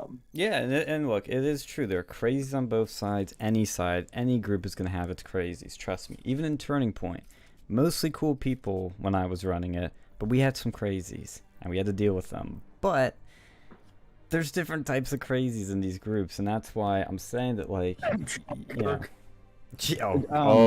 Don't get me started on Charlie. I don't know if I've updated you on that, Jeff, but I hate Charlie big time now. Oh, thank fuck. Okay, so actually, I wanted to tell this earlier because one of the last things I thought before entering the call, I think I told you this before, and Sam obviously knows this, but I actually was going to start the Turning Point chapter at Penn State. I didn't know that, yeah. I literally had like the giant box of like their posters and shit, and I was like prepared to go to the university and say, hey, we want to start this club, but because of personal reasons with Charlie Kirk being a dickhead to a friend of mine, I dropped it because fuck him. So thank you that you hate Charlie Kirk, because he's a sociopathic asshole. Dude, that Allegedly. event changed. Allegedly. That event, Allegedly. when he came to Penn State, that Oh. really changed. That changed my opinion. Because I mean, I didn't Changed really my see mind. much. Yeah, pretty much. No, I mean, I didn't see much. I didn't see much of Charlie Kirk, but then when I actually saw him, it was like he was kind of being a dick to the crowd, and I'm like, What He the started fuck? berating a Trump supporter. Yeah, and it was It like, was bad What do you guys think optics. about Candace Owens? What do you think about her? She's a grifter. She's good looking. Yo, she's hot. She's fucking hot, Highly yo. disagree. She probably fucked Charlie allegedly. I Dude, know. she's cheating on her husband with Charlie. I wouldn't, you know. Allegedly, She- I've been told she she's did. I don't. Come on, no way. No, I'm fucking around. There's no Nah, way man, she he's did a conservative. He has to be a virgin until he gets married.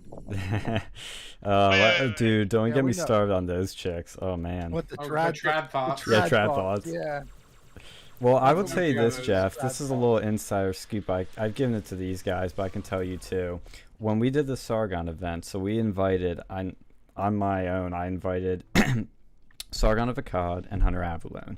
And I reached out to them. I told my field rep we were doing it. And I was saying, because with Turning Point, you have to get approval for all your speakers. And I get why they do it, but it is the system they have. And so I was like, hey, I sent the form in. I haven't heard back. You know, it's getting really close. Are they gonna approve of them or not? And he's like, oh, I'm asking. We'll get to it. They should tell you soon. And so Sargon needed to get like his flights booked like ASAP. So I already told this guy like, okay, just book it. We'll do it. It'll be fine. And we booked his flight, and then we were doing all the paperwork. And then my field rep calls me, and he's like, hey, I don't know how to break this to you, but the Turning Point's cool with Hunter, but they don't want you. Yeah, it's ironic now. They're like, but they don't know who this Sargon of Akkad guy is, so they don't want you to bring him. And I'm like, bullshit. They know who he is. He's got 1 million subscribers. Everybody in these arenas knows everybody. And he's like, you know, and he was just the messenger, but I was kind of telling him what I thought. And he's like, yeah, they want us to bring one of their people, so you do what you can. I was like, well, good news is it's too late. Already signed contracts, and they're coming, so deal with it. And what happened? What happened? Well, Turning came. Point was initially kind of like they didn't want it to happen, but they came, they did it, and then since the event was a success, we packed the room with 200 people and had some protesters that looked idiotic. They were okay with it then. They're like, "Oh, this is good." And that was the moment I started to really... I had my suspicions before, but that was the moment I started changing with them. Like, okay, you guys are free speech. You're pro-free speech and all that, but you won't let us bring Sargon, who's literally... Like, he said edgy stuff. He is still not the edgiest I could even think of bringing. I mean, he's What does great. it have to do with an affair between Candace and Charlie? Oh no, that's a separate. No, Oh, man, we can dive into those that. can worms next. Are we gonna go into that? We Or are gonna could. do that off air? Okay. We'll do hold that on, off hold on. Is air. there actually any? All right, fine. Yeah. Oh yeah. Or were you gonna say, was there any evidence? What you want to fucking? No, like you guys just like. I mean, if it's just you want a fucking Snapchat rumor. video? What the If it's, hell? I'll if it's tell just you this. rumors. I'll tell you this. It's good. It's a good source. We It's can actually a talk good about that. source. Yeah, we can talk about that I after. know a guy that knows That a knows a guy. guy. Don't worry about it. But Well, the more Sean- my story is, Jeff, that that was the moment I started changing on them. And I do think the students are good people. The boots on the ground are good people. But once you get to the higher ups is when it's awful. The chapters are great. The nationals are shit. And it is hilarious to me that they said they had no idea who Oh my who god. Sargon was, because no, they tried the same shit with me when I bet. when they banned Brandy Love from the Oh, from SAS. from like from SAS, and they were like, well, we know that she's a conservative porn star, but we've never seen any of her, we've never seen any of her videos Bullshit. at all. So. Well, so they do the same thing with Nick. They're like, we don't know who Nick Fuentes is. Is he that internet troll? It's like, Charlie, you know who he is. He's trolling you like right and left. If you like it or not, you know who he is. Probably sounded like a cease and desist a few times. Yeah. Well, he's banned him from a bunch of shit, so he knows. Yeah, and that's the thing. It's like, you know, I'm not trying to, again, rag on any of the kids in Turning Point, the students, because most of them are just your normal, typical Trump supporters. They're perfectly reasonable people, but it's like this select few that hold the positions of power that are just awful. And I don't like punching right, don't get me wrong, but I feel like more than ever I have to punch right to get our side to do better so that we can actually get shit done.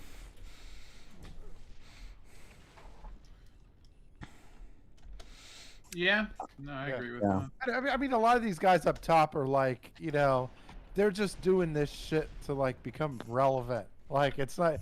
It's more of a chasing relevancy more than actually. It's a very believing ego the thing too. shit that you talk about too. Yeah, yeah, it's very ego driven, and like I know, like I can't talk about this, but because if I signed an NDA, but I can say that I've also learned things in other places. I'll say that about other political spaces and arenas. But it's a common trend, but there's still some good people that do try to work their way up, and there are some people that start off normal, and then once they start climbing these ladders, they go insane. It's not even just a political world though. Like the fucking True. corpo world's just as bad, if not worse. Yeah, yeah. Well, I mean, that's the thing anywhere. I mean, basically, you get like a little bit of fame, and then some people they go crazy. Some people can handle it, others can't, and that just seems to be the way things have gone for, since the beginning of time, I guess. Well, I think too, everybody changes when they get when their life changes, to put it very simply. But when it changes to that degree, it's gonna do something to you. But it depends on your personality and how you can deal with it. I mean, I know I have my issues. I know everybody has their issues, but there's like a lot of people too that become famous. If it's a rock star, an actor too, they tend to be very messy and complicated people. And the most talented ones especially. So Yeah. it's a complicated thing. I'm gonna sound like Sam Richards here, but it's a bit nuanced, So you gotta kind of take the good, and as long as it outweighs the bad, and you can kind of deal with the bad, like. That's why I try not to be too 80-20 hard on rule. some people. Exactly. The 80-20 rule. Here's a hot take: sociology is a scam.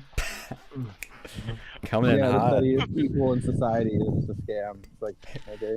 Well, how can you actually really prove anything? It's all it's like seeing the end result and like trying to go and hypothesize why. Okay, black people aren't getting hired for this job, so it must be because of X. That's sort of what it seems to me. And I've taken sociology class, not with Sam, but I've taken other ones. Yeah, it does seem like that. And then, I mean, if you look into the research, and the number one thing I'll tell you about research, because I have to read a shit ton of it for grad school, but if you're going to read the abstract, at least read the methodology, because they'll tell you the biases that are going to exist in the study. So, like, if you don't do that, then you're going to look at this, you'll be like, that's bias. And it's like, their overall conclusion is based with that bias in mind, like trying to compensate for it. So, and again, the entire thing about sociology is the fact that we have to look at society, we have to see, okay, what's happening, and then we have to go in and then try. It's the same thing with science. It's like, okay, so we see this and we have to try and prove it. And the way that we try and prove it is by doing studies. And sometimes it proves the same way that we thought, the hypothesis is correct, and sometimes it's not. And so we have to look at why is it or why is it not. Well, Hey, aren't we having a Jeffrey, do you get- replication crisis with the whole social sciences field too? What? Don't they have a replication crisis with trying to replicate a lot of these a lot of these studies? Most of the replication issues is just because of funding. At least that's what it seems to me. Jam, do you get paid to do the work in sociology, or like, are you a graduate student? Like, why do you do it? So I'm an employee of World in Conversation, and Sam is the director of development. So part of that world intersects with Social 19. So part of my job is with 119, and I'm taking grad classes on the side to, I guess, further my education. Although, I have fucking actually a grad World in Conversation story I can tell you real quick. That yeah, and then I have to go because I'm in trouble. Okay, no problem. Well, in one of them, and I wrote it, I think I submitted this in like the survey because it kind of took away from the point of it. Even though I like the idea of it, don't get me wrong. Like, I think it's good, free speech, open conversation. But one girl, when I was talking about how there are rich areas and poor areas, and I referred to the poor areas as slum, and she's like, we don't use that word here. And I was like, what? I can't say that. She's like, no, we use a better word. I'm like, I didn't say it. It's supposed to be like ghetto, shithole. Like, seriously, like, what do you want me to say? That was a little problem down weird. to the student facilitator, and that's the problem with working with undergraduate students is the fact that we can train them as much as we can, and then of course they're going to have their biases pop in. But Yeah. the idea of having two facilitators is that it knocked itself out, but it doesn't always happen that way. It's a Yeah. flawed system, but the overall point, again, I agree with you. Like open conversations. Before I go, I do want to say the reason that my Twitter name is propaganda is a play on words because people say I'm, a propagandist. But it's actually, if you look at it, prop is all in caps because, aviation is much cooler and I want to spread the word of aviation, Nice. which means that Sam Whitfield, I might be coming down towards your area within the next year or so, so I'm going to have to stop Yo. Hey, You better. I'm gonna hold you to that. by. So. How far is Lake Wales? An hour and a half, Um, maybe? Yeah, about an hour and a half from Make where it I'm work. at. So. Dude, I could probably Yeah. fly there. That would take me fucking 3 hours to do that.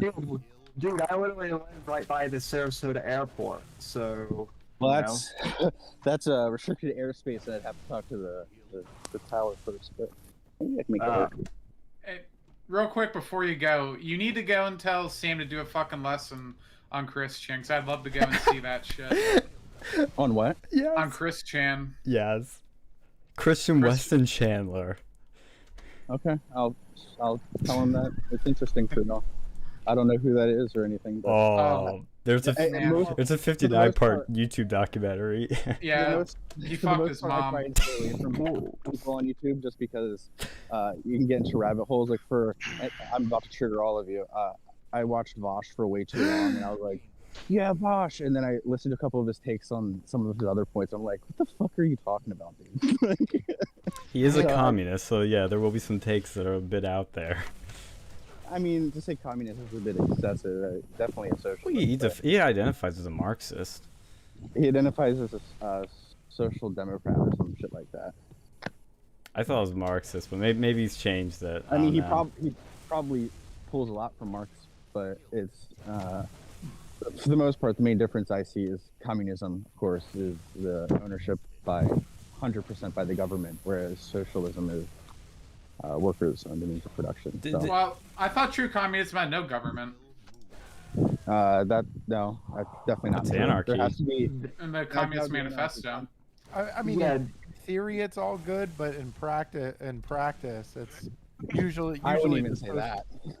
The socialist, the socialist is just basically like a thinly veiled version of communism in practice. Just because it doesn't really count the human element. Like usually the people that are in charge of these socialist communist countries, they tend to like power and they tend to keep it, and there's no real check to their power. So it's like, I mean, like or hate the United States, at least if it's run properly, there's a universal checks and balances. Yeah. So I mean,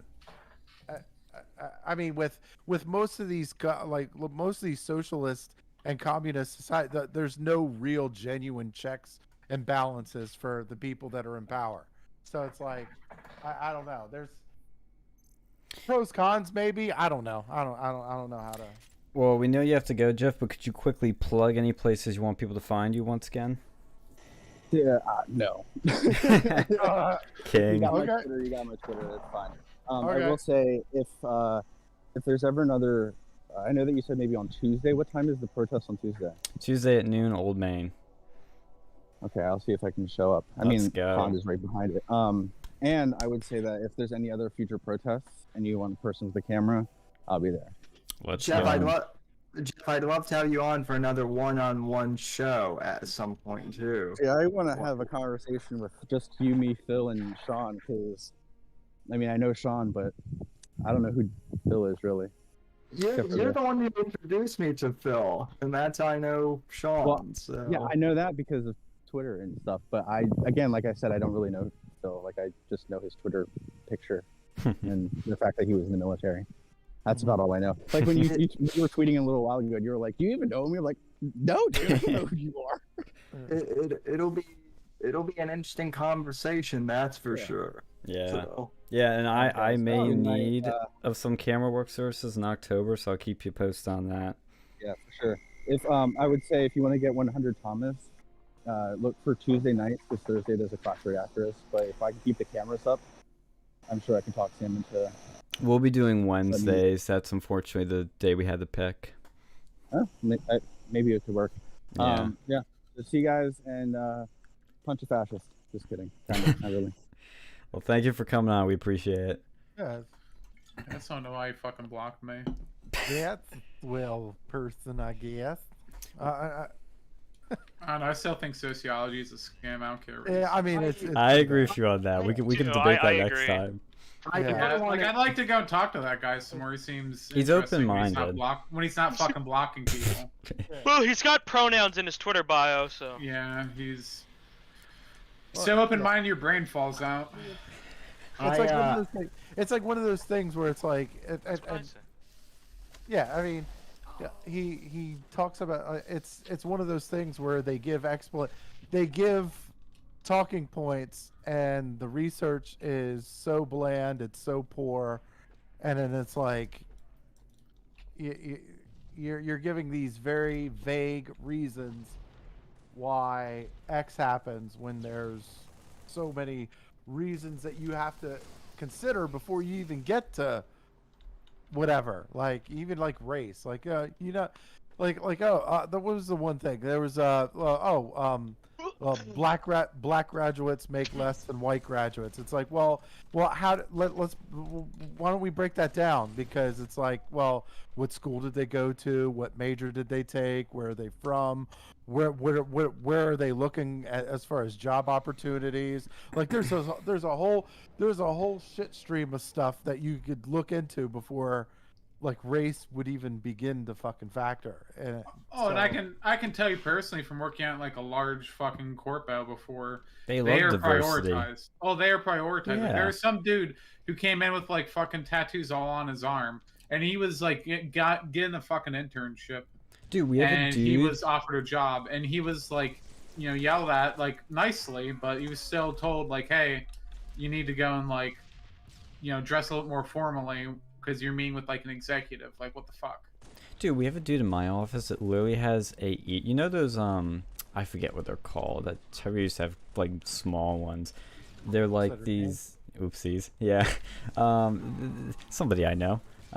There's somebody, those earrings that kind of go in your earlobe, Gauges? Gauges, yes. He has one, I'm not kidding you, the hole, you could put your fucking fist through it. It's that big. I've known people like that. And yeah, and I see, and I think what Jeff was saying, like, I'd have to look at the study before giving any take on it. It first sounded like they were just looking at people with and without criminal record and their races, but then it sounded like they were the identical like person, and yet the white person was favored of the black person, and I don't buy it. I just don't. I mean, you can say, well, Like, that's what companies are they looking at? Are they looking at some like random fucking small company that has like 10 employees? Or are they looking He at, left. Like, He conveniently left out the fact that affirmative action is literally there to like disenfranchise white people. That's literally Yeah. the fucking point of it. Look, they have. And what about Asians, right? We talk about this, this ladder of victimhood, right? That blacks were once slaves. What about the fact that we put Asians in fucking internment camps and they're doing just fine? So like, no one can really, figure that out for whatever reason, but it's the white man's fault. No, it's Democrats, and it's a demo like they're getting discriminated right now in Harvard, and when Asians tried to sue to rectify it, it was literally an Obama judge that dismissed the case. Like, it was like, you don't know what you're talking about. It's like And that's what should tell you why you should be suspect of anybody on the left telling you about race and anything, because they literally went, Asians, you're doing too good. We gotta stop that. Yeah. Can't do that. Can't have you start thinking for yourselves too much. By the way, Obama judges have literally ruined this fucking country. Yeah. Thank God we had a few Ruined. Trump judges. Yeah. And Got rid of them. did you see it? Well, Lindsey Graham. well, Tucker was talking about how Lindsey Graham was voting for a lot of these Biden Yeah, judges to go I saw through. Tucker's. Dude, Lindsey Graham, fuck him, yo. Fuck Yeah. Lindsey Graham, Yeah. yo. I Needs to hate get him. the fuck out of the Senate. He is Yep. the poster child of the snake. establishment. Yeah. He's a like- fucking- He's like, what's her name? That Wyoming bitch. Her name, Liz Cheney. Ugh. Yeah, she's like the fucking Cheney Yeah. of the Senate. Ugh, yeah, get them out. Out. Don't give them their coats. She's the Lindsey Graham of Mitch McConnell's. Dude, we need more Madison Cawthorns, Tom Massey's, Rand Paul's. We need more of those guys. I disagree with you on Madison, but I like Rand. I like Massey a lot more recently after watching a documentary on HBO about him and Matt Gaetz. I love Matt Gaetz. I love Marjorie Taylor Greene. Oh, I love MJT. Oh, she's awesome. I disagree. Yeah, I disagree. I do disagree on Madison Cawthorn, and I can say that because I'm also. Do you stand with him? Right, he's got street cred. do you stand with Madison Cawthorn, Sam? I mean, yeah, it's when I'm able to stand, as long as I have a cane. See, that's the thing, honestly, that even if you like Madison, you have to admit this is kind of funny. Why does he always talk about I stand with Israel, I stand with veterans, I stand, dude? Yeah.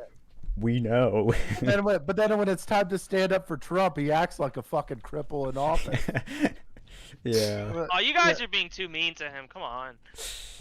By the way, speaking I don't think of he Obama, knows. I don't think he knows. Sam's in a wheelchair, speaking of Obama judges, right? so he can say that. Sidney Powell and the Trump judges were getting recommended for disbarment. You know who did that? Another fucking Obama-appointed judge. Yeah. Dude, Well, fuck Obama. I'm just glad that Clinton. Clinton's judges aren't too terrible. Oh, you know who tried to fuck over Roger Stone? An Obama-appointed judge. And Black Lives Matter activists on the jury. Uh-huh. Yep. Well, he got pardoned. Yep, Dude, I don't know what I thankfully. don't understand about some of these new Congress people, Madison Cawthorn, even Elon Omar, is they fucking smoke cigarettes. Who the fuck smokes cigarettes nowadays?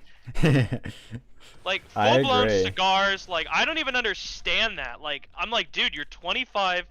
And Madison Cawthorn says he's in a wheelchair and he's like smoking cigars, and I'm just like, that's like disgusting. Like, what are you doing? Let them fucking smoke their cigarettes, man. I agree. Well, see, okay, first of all, that is the most American thing. That's even more American than apple pie. No, it's not. Yes, No, it is. Yes. No. Cigarettes are not the most cool. Chad thing you can do. Cigarettes are not cool. It's not more American than corruption, okay? Yeah, that's true. Well, okay, at least, maybe I will give you this point, Alex. Vaping is worse. That's gotta go. It is physically better, but physically, is it? Yeah, guys, I have a great idea. Let's ban all drugs. Let's start a war on drugs. Oh wait. I thought you were a libertarian. I'm joke. He took a few too many drinks tonight. Jokes are flying over your head, Alex. I smoke a cigar at like 3 times a year. Dude, I think we need to bring back flavored cigarettes. No. Yes. Let's ban cigarettes. No, let's bring back the flavored ones, ban the regular ones. I remember when Trump was doing those like vape bans. I was in such like a heated debate between Alex on this because I was all like, no, he should have gone further, and Alex was like, no, nothing. Well, no, because it actually gets people off of cigarettes. Does it? Yes. It's a marketing. Dude, you know what it does? I think it's a lot of shit. You know what it does? Yes, just dude, for kids. It's a marketing scam. It's smoking for kids. No, I It's fucking drug smoke transfer. cigarettes all the fucking time. I got into vaping. I have not touched a cigarette in over a Yeah, year. because you're now hooked on vaping. It's a Hey, marketing scam. Which is a better fucking drug significantly. All it I is can is- tell you what. They call it drug transference. Yes. Yeah, and Like, this we- one's we- an objectively better drug to be addicted Is to. it? We Nicotine don't know. Yes, We don't yes, know. we know. Yeah, dude, I used to go and like if I were to run after smoking, man, that fucking sucks. With this, man, I don't have any issues with breathing with this.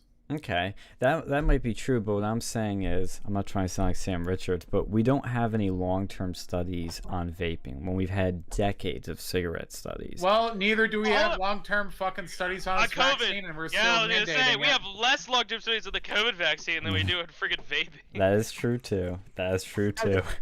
Well, you can tell, like, not even talking about the health issues, but the fucking safety issues. One, you're having a fucking torch. The other one, you're having a little fucking electronic dildo in your hand. Which one's worse? So you like that electronic dildo in your mouth? Dude, not gonna lie, it's fucking nice. Something else that I'm going way back to the beginning of the conversation. That's where we were talking fine. about like me going to like campus and stuff like that. Dude, there's no dress code. Like everyone just kind of wears what they want. Did you just go to Catholic school? No. I went to a public high Dude, school. my fucking public high school, first day of high school, there was some girl with a shirt that says I like midget porn because it makes me feel bigger. Dude, a guy was walking around with a shirt that said "I love hot moms," and then a girl was walking around in a straight up bikini, like a swimming Nice. suit. So I'm just like, like I was just debating coming to school in a speedo because there are apparently no rules here.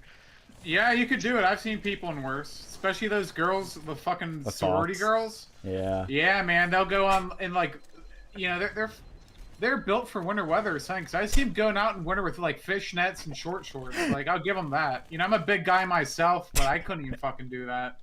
Hey, wait, let me gauge your guys' opinion on this, okay? Ooh. So I am planning, okay, in addition to all of the COVID related stuff. So I have clarified this with the Office of Student Conduct and the specific LGBTQ office.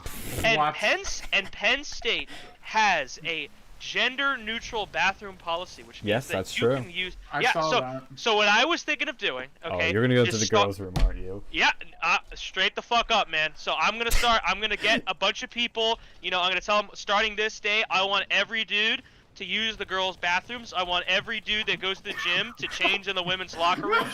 Because dude, you guys think I'm full of shit? I'm No, not that's joking. No. great. Like, I'm straight. So I'm genuinely thinking of doing that, and I would like to hear what your thoughts are on that. You wanna know what my thoughts are?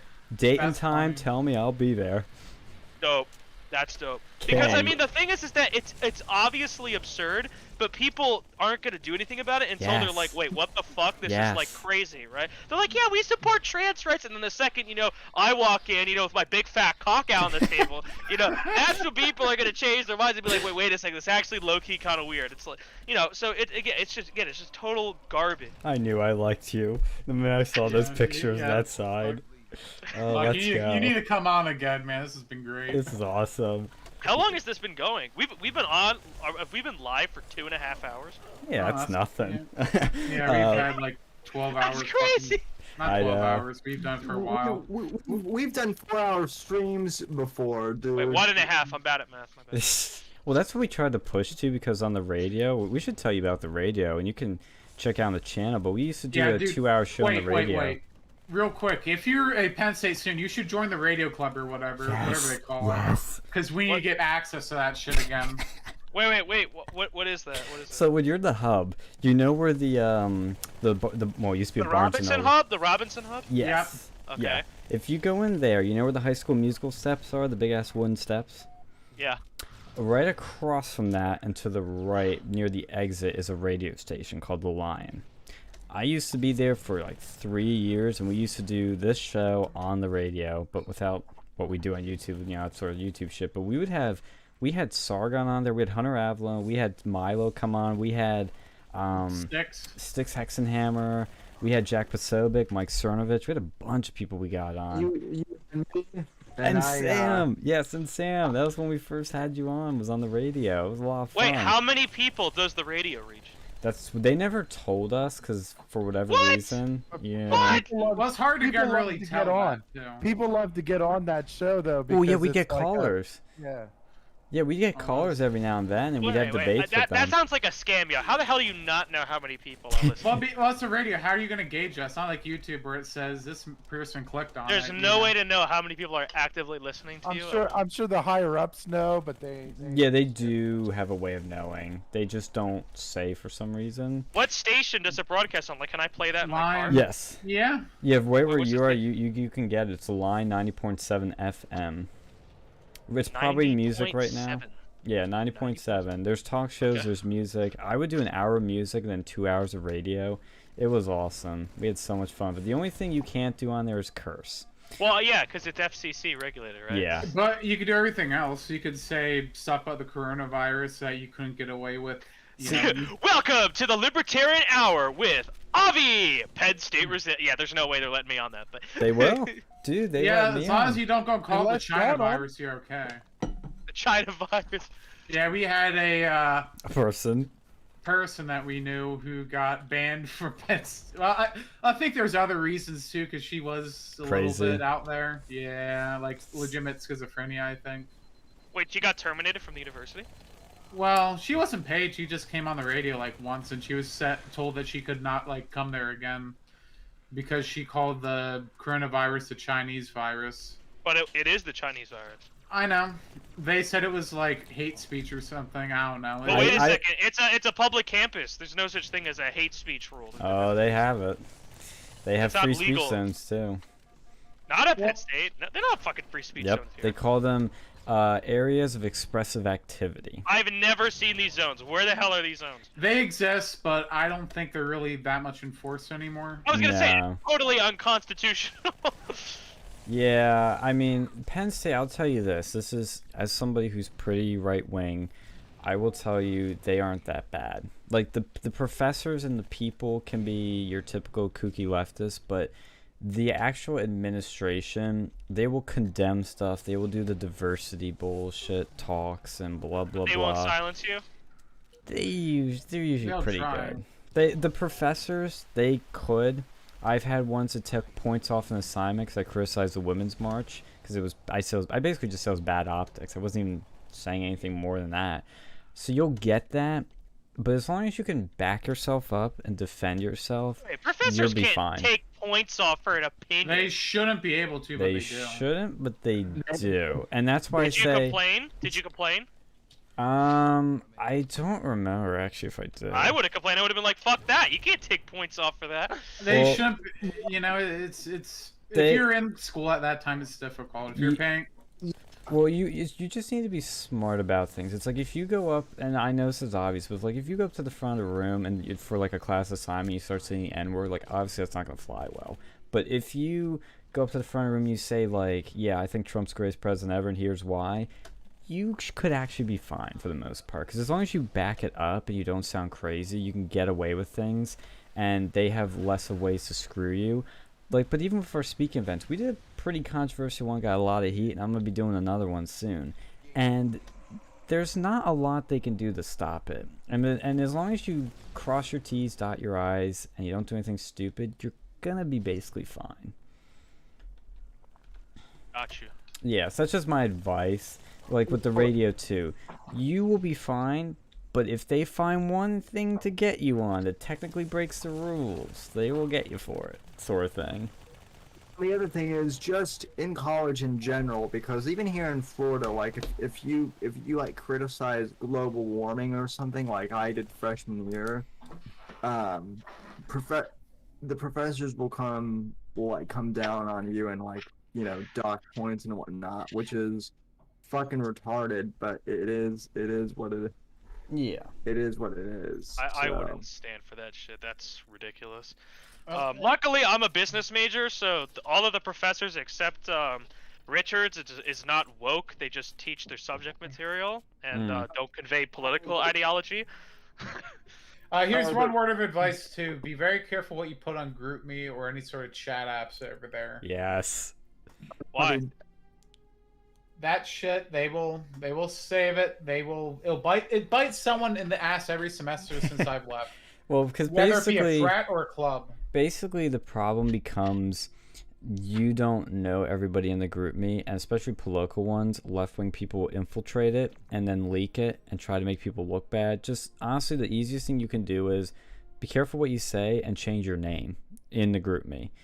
Don't be your full real name. Just change Well, let me tell you something. guys what happened. Okay, you guys are gonna probably laugh at this. So I was added to a Microsoft Teams chat for our floor in my dorms, and I asked if they're gonna enforce the. This was before we moved in. This was like the preliminary stuff. So I asked before we moved in, are they gonna enforce the mask mandate? And the RA was like, yeah. And then I started saying like, dude, you're just as bad as the fucking Nuremberg trials, right? You're just following order. Yeah, Nuremberg trials, and I was like, "You're like, it's fascism and all this other garbage," King. and I didn't get in trouble for it though. People were like telling me to shut the fuck up, but I didn't get in trouble for it. Well, that's not what I'm talking about. I'm talking about, Posting a particularly spicy meme. things. Yeah. Yeah. Oh, somebody posted a meme in response to what I said and said, I have the world's largest satellite dish and I'm still trying to find out who the fuck asked, so. That was a good one. I'll give him that. Yeah, that's one of that's the ones that you'll be fine with. But like, if you post a really spicy meme, like, you know, with like a Holocaust joke or like, Or you say you're gonna push someone off a bridge. yeah, yeah, like if it's, you know, you'll know it's spicy is when you see it. Where it's like, just imagine if it got leaked with your name on it. It's like, yeah. Dude, my attitude at this point in life is like, I can live my entire life fearful that some out of context Twitter comment is gonna impact my entire life, or I could just live my freaking life and just not worry about this shit. And I'm just choosing the second option. Like, I just don't care. Like, I'm just gonna live my life. I'm not gonna worry at every single corner that I'm gonna somehow be screwed long term by something I say. It's like, I'm gonna be me. Yeah, and I mean I understand it because I mean I'm careful to a degree, but at the same time I'm at a point where I know my abilities, I know my experience, where I know what I can do in life, and so I have learned like there are ways that I can achieve financial freedom hopefully, and there is a degree that I just don't care anymore, and at the same time I'm still careful, but it just depends what you want, what type of life you want to live, and can you live it more or less. If you want to live that lifestyle, all for it. Just gotta make sure you can live it, you know. And that's where in college you can kind of learn what you're good at, what you can do, how you can do things. That's kind of what I took away from college. So it's like the classes are, for me, maybe I have ADHD. My therapist thinks so. So maybe I just can't focus. But I find classes boring. And I didn't learn anything. I really didn't. All my learning was through Turning Point, the Trump Club, and my friends right here. They taught me a lot. They helped me a lot. And just getting involved with things. Thank you. Here's some other advice too. Get a fucking internship. Ooh, Yeah. yeah. As soon as you can. I messed up on that. Early, because like if I want a summer internship, for example, how early should I Dude, start looking? you're junior now, start applying. I was like, I went to a branch campus. I fucked off my first year because I didn't think I'd need it, and then like boom. You Yeah. know? So I should apply for an internship for the summer of 2022 right now. Yes. Absolutely. Fall, does the business school have their own? Yeah, we have our own little thing. Yeah. Go to that one first. That's the more important one. I was cybersecurity major, so I never went to the major one, but like not the major one. I never went to the big one, but you go to your own school's one. That's where your own college's one. That's where you'll find the good shit. I'm not sure about your college, but like my college, I'm a communications major, but like my college actually required an internship for my degree program junior year. So that's another thing to keep in mind too, is some of these programs require you to take an internship. Well, even if it doesn't, you should get it because like yeah. I was lucky, man. Like I got my internship technically the summer of my senior year. I need one to graduate too, so I technically didn't graduate until after that summer session. But when I did take that internship, like that's where I got my job from. It makes it so much easier. Well, there are two things too. Like one, I'm communications like Sam, and I think we're both marketing. I'm technically advertising with the same difference. And yes, I'm technically not. I didn't need an internship to graduate, but I need an internship to get a job. I'm technically in an internship right now, but it's like a job, but kind of not. It's a weird gray area, but I learned the biggest, most annoying thing that still pisses me off to this day was when I go to the guidance counselor and I try to get shit, I'd be like, all right, it's my junior year, it's my senior year, whatever it is, I need an internship. I need it now so that once I'm out of college or a few months after, I can get a job. And they were like, okay, do you have 3 years of advertising experience? I'm like, no. It's like, well, you need experience to get an internship. I'm like, how can I get an internship if I don't have experience? The internship is supposed to give me that. And they're like, well, you need it because all these job applications say so. So that's the catch-22 that, and I don't know how it is with business, but I think it's probably consistent with a lot of fields. Any internship, any job is they have this bullshit standard of you need experience to get experience. So you need to kind of find it in a weird way. Like what I did was... Scam. It is a It's HR. scam. It's a scam. fucking HR that does this, and that's where all these sociology degree majors tend to go to. So that's another reason sociology is a fucking fraud. Yeah. So what I did was I took things like Turning Point, which I just naturally fell into, and I framed as advertising because it kind of was marketing the whole time. And so I'd say like, well, I did tabling every week where I tried to sell our club to people. I made flyers to advertise events. I used Photoshop to make them and Illustrator. So like I was showing my skills, even though it wasn't something that's technically advertising, but I was showing my skills. So if you can get involved with something like that, that will help you a ton, because or else your resume is going to be blank pretty much, unless you have some other experiences. But that's just something I can tell you that will really help, because I hate being in the junior shoes and trying to find stuff, and then nobody wanted me because they said you need experience. I'm like, well, I'm a student. You know what I would say now? I'd say everyone's looking for a job. I mean, no, nobody's looking for a job. Everyone's looking to hire people, so you could either hire me or you don't have to. It's up to you. That's temporary. Who knows what'll happen Hey, by the time if you want to make, Fucked it all up. if you want $150 paid to you for an interview and making $30 an hour at McDonald's, you can now. That won't last long, but you can, because they're desperate to hire people. And I'm actually honest, like I almost considered doing it because they were literally paying people just to do an interview with them. It was that bad. Low skill is in such short supply right now, but that will change. Yeah, because of Biden John, and you're also idling. Trump's fault too. My It's all their island. fault. Yeah, you were. There we By go. the way, if you have a fucking PC, man, anytime. Yeah, we're fucking gamers. Halo. We're Yeah, gamers. we're doing the Halo. Yeah. I recently upgraded my baby here, my PC, so we finally be able to get back into gaming. Because that's what, on the YouTube side of things, we're streaming our game. Gotcha. I got a laptop with me. It's pretty good. It's a Dell. I think it's like 16 gigs.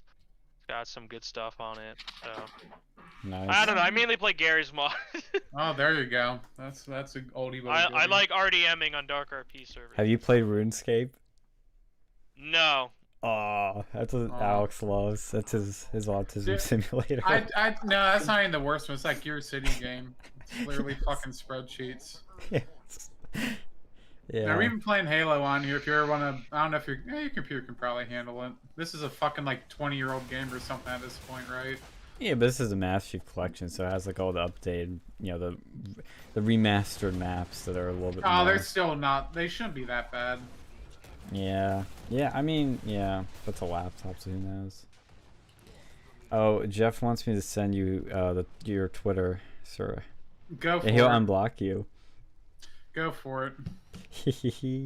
What Yeah, is- that was probably trolling or something back then. I scrubbed my Twitter account after someone doxed me on there in the middle of a class. I remember It was that. It was like a Penn State professor too. It's pretty fucked. Yeah. Well, oh, you mean Alex's? I'm like, wait, Jeff didn't block me. That would've been funny. Well, no, someone doxed me on there. It was fucking weird. What the fuck's this guy doing? He just killed himself. But no, like, I don't know, man. I think someone gave me their Twitter. Someone gave me I guess sociology would have been our certain friend who tried to invite Richard Spencer to Penn State. Oh my god.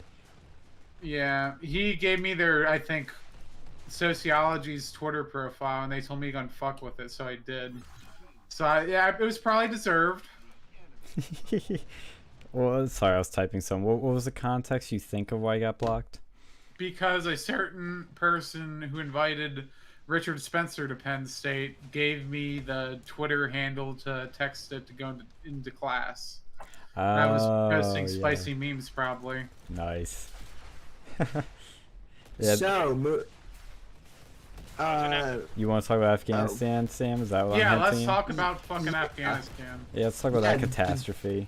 did you guys? I know Sean saw my reaction stream on Thursday to Apex, and I did. Yeah, Alex, real quick. I hate to interrupt, but Jeff just said, "Oh, LOL, I banned him because his fucking profile picture was a rainbow swastika." Was it? I stand behind that choice. I didn't even think I fucking swapped. I didn't even remember that. I don't either. But that's funny. I don't even remember doing that. I thought I had that fucking donkey as that or whatever for the longest time. I mean, I disavow, but that's funny. I don't even remember doing that. If I did, you know, I was a fucking idiot. Yeah. So the Afghanistan catastrophe. If nobody hasn't like listened to anybody say anything, you would know that, or wouldn't know, but we'll fill you in that basically the quote-unquote terrorists, we'll dive into that conspiracy next, but quote-unquote terrorists, ISIS-K, it's like a spin-off of ISIS. Special K. Yeah, yeah. They bombed and attacked the Kabul airport, killed not only a bunch of Afghans, but I forget what the number's up to now, but I think it was around 12 American service members. Yes, Mike, yes! Oh, I'm sorry. I was... No, it's just I'm sorry for interrupting. I'm on Twitter, and Spike Cohen, who is the vice presidential candidate for the Libertarian Party for 2020. Oh, I know him. Oh yeah, God. he just commented about my my stuff. Whoa, there we go. So I'm like a little hype right now. So They're fangirl famous now. Yes. Dude, Spike is such a dope guy. He's so awesome. He's just, man. If him and I wasn't a huge fan of Joe Jorgensen. She was Got bitten by a okay, but bat. Oh boy. she just wasn't exciting. And Gary Johnson also was not very exciting. Dude, I've said this before. I think you guys should have, before John McAfee was whacked, you guys should have had him run, because at least he'd have name recognition and he would have been funny. Yes. That or Joe Exotic. Yes. Yeah. Those would be unironically the highest chance you'd ever have of a libertarian getting elected to public office as the president. Well, Listen, they got to do the smaller offices too. Well, I meant like president. Yeah, you're right. They had the weird ones. Like I think it was the one in Florida that had a controversy with drinking goat blood during some satanic ritual. Oh, Jeff corrected. He said, "Wait, that was Apex. I'll unban him." Yeah, I was about to say. I don't think I ever did that. Oh wait. Oh my God. Yeah, that's right. Apex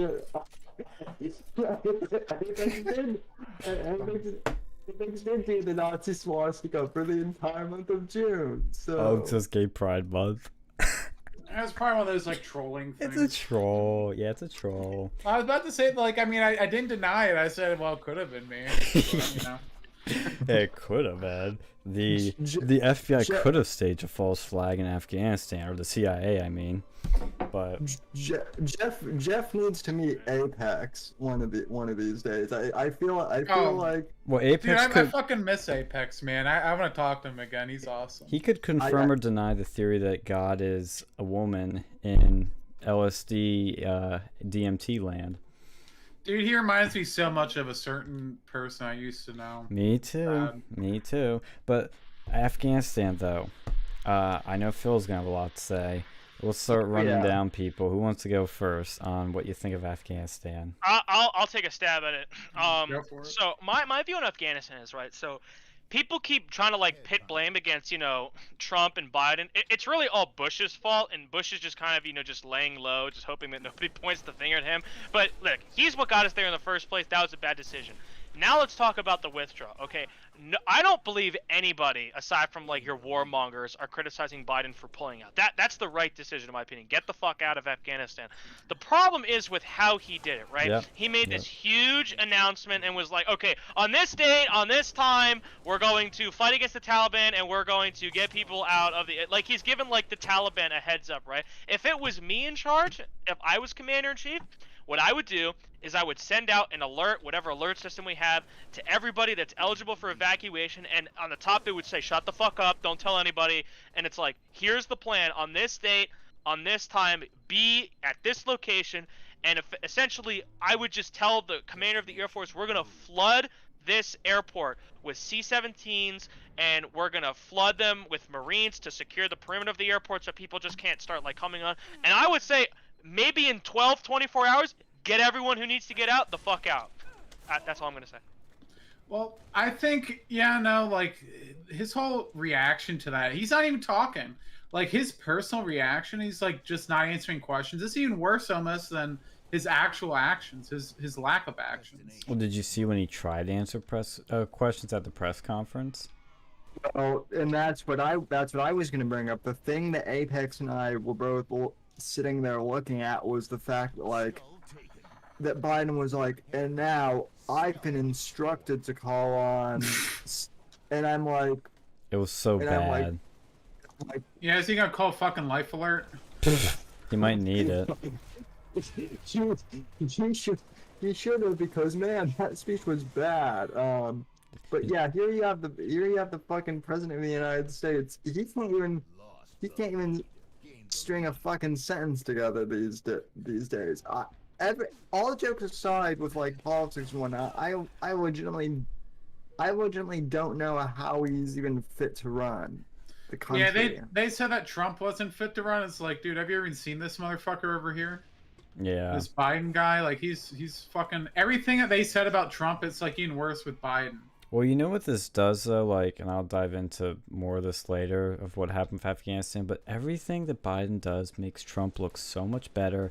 It makes Trump look like everything he did was correct. Because it was. I mean, I knew at the time, but I remember we even got into a debate with people during our last Turning Point meeting during my time. Like, Phil and I kept defending Trump by doing the slow withdrawal because we were like, look, you can't just boom pull out like that. It's not that simple. You gotta move equipment. You gotta get the people out of there and then get the military out of there. But what did Biden do? He thought it was a good idea to bring all the guys with the guns out, all of our soldiers out, leave our people, and then get them. Well, here's the thing. And our equipment. Like, so Trump, he didn't let nobody know, but True. he had a I guess he had a kind of a drawdown date of like May 1st. But Which at the- to at- add but context too was when the Taliban would not be at their strongest. Biden pulled out during the peak of their fighting season. correct. Not only that, they respected Trump, not in a friendly way, but they knew that if they crossed paths with Trump would light their shit up. He And told him he that. actually- Yeah, and he's Biden told the lead Taliban guy that he spoke with, if you fuck with us, I know exactly where your Yeah, that's true. hometown is. Yeah. And that's going to be the first place to get bombed if you do anything. Chad. So I mean, really, what they did, they basically waited until Biden got elected, and then it was like, well, we know we could fucking. I mean, this is kind of what I felt. I felt like, we'll be a little bit more daring because Biden ain't gonna do shit. He's probably not even the one pulling the strings anyway. Like, they know what's going on. I mean, they fucking trolled this dude with ice cream. I saw all right? that. They know what's going on. It's not. They're clearly not stupid. But yeah, that's kind of what I think.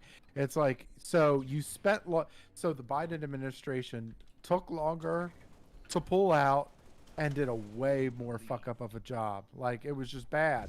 And like you decided to pull the troops out first. No, you don't do that. You don't do that. You take out the Americans, you take out the Afghanis first. You destroy all the fucking equipment, grab whatever you are able to fucking pull out, and then you take the military out last.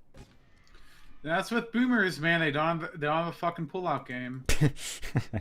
Well, see, I will admit, like, when I saw last week all the shit going down with the Taliban retaking Afghanistan, like, I was upset. I was like, but I kind of was like, well, it is Biden, so I guess this shouldn't come as a big surprise. But when I saw what happened with them attacking the airport, and I heard it right from a guy who was on the ground on Bannon's show saying what was going down, and I was like, oh no, there's probably going to be American casualties. Probably going to have Americans coming out in stretchers. And sure enough, and honestly, like, I don't really get pissed off the news anymore. I don't get pissed off a lot of things. I just laugh at craziness, or I just go about my life. But this is one of the few times in a long time I genuinely was like getting angry, pissed off to the point where I had to turn off the news. I was like, I can't listen to this anymore. This is too much. I mean, what did you, as somebody who has served there, Phil, what did you feel about this? It was anger because all of this could have easily been avoided. Every bad fucking thing that happens could have easily been avoided. And you know, you got Joe Biden, he's on 60 Minutes, he's on fucking, and then he's talking about, no, I don't know if any of this could have been avoided. Yes, it could have absolutely been avoided. Abso-fucking-lutely. And he just really, I think it was just Biden wanted to draw down by X date. He didn't care. Like, he didn't give a shit about logistics. He didn't give a shit about anything else. He just wanted X to happen, and that was it. Like, he didn't give a shit about, and he made the decision unilaterally. This is the problem here. He made the decision unilaterally. He made the decision against general's orders. He made the decision against his NATO allies' orders. Like, Britain's fucking still pissed off at him. Like, you know, this is, he wanted to do this thing where he was going to get all the credit, and surprise, it blew up in his fucking face. Now, here's the one devil's advocate viewpoint that I'm starting to lean towards. Do you think it was intentional to bring Afghanistan back into chaos? Yes, of course it was. It's the military-industrial complex. They want this. They like this. They have more money. That's what I think. I mean, there's a couple of theories. Yeah, There's a couple of theories you could look at. That is probably the one you guys are saying, the one that I'm kind of leaning toward, is probably the most popular. I mean, there's another theory that, you know, maybe China might have pressured them into pulling out early, or pulling out, and tried to make them hurry to get out, because you notice that the Russian and the Chinese embassies weren't fucked with at all, right? That's Nobody fucked with interesting. those and we all know that Biden has a very good relationship with the Chinese. Do you think they're going to start making moves on Taiwan? Of course, Probably. yeah, it's over. China's gonna go for it. Highly likely, because they China's gonna go for it. yeah, because they know that Biden is a pushover. Like, no one in the world respects him anymore.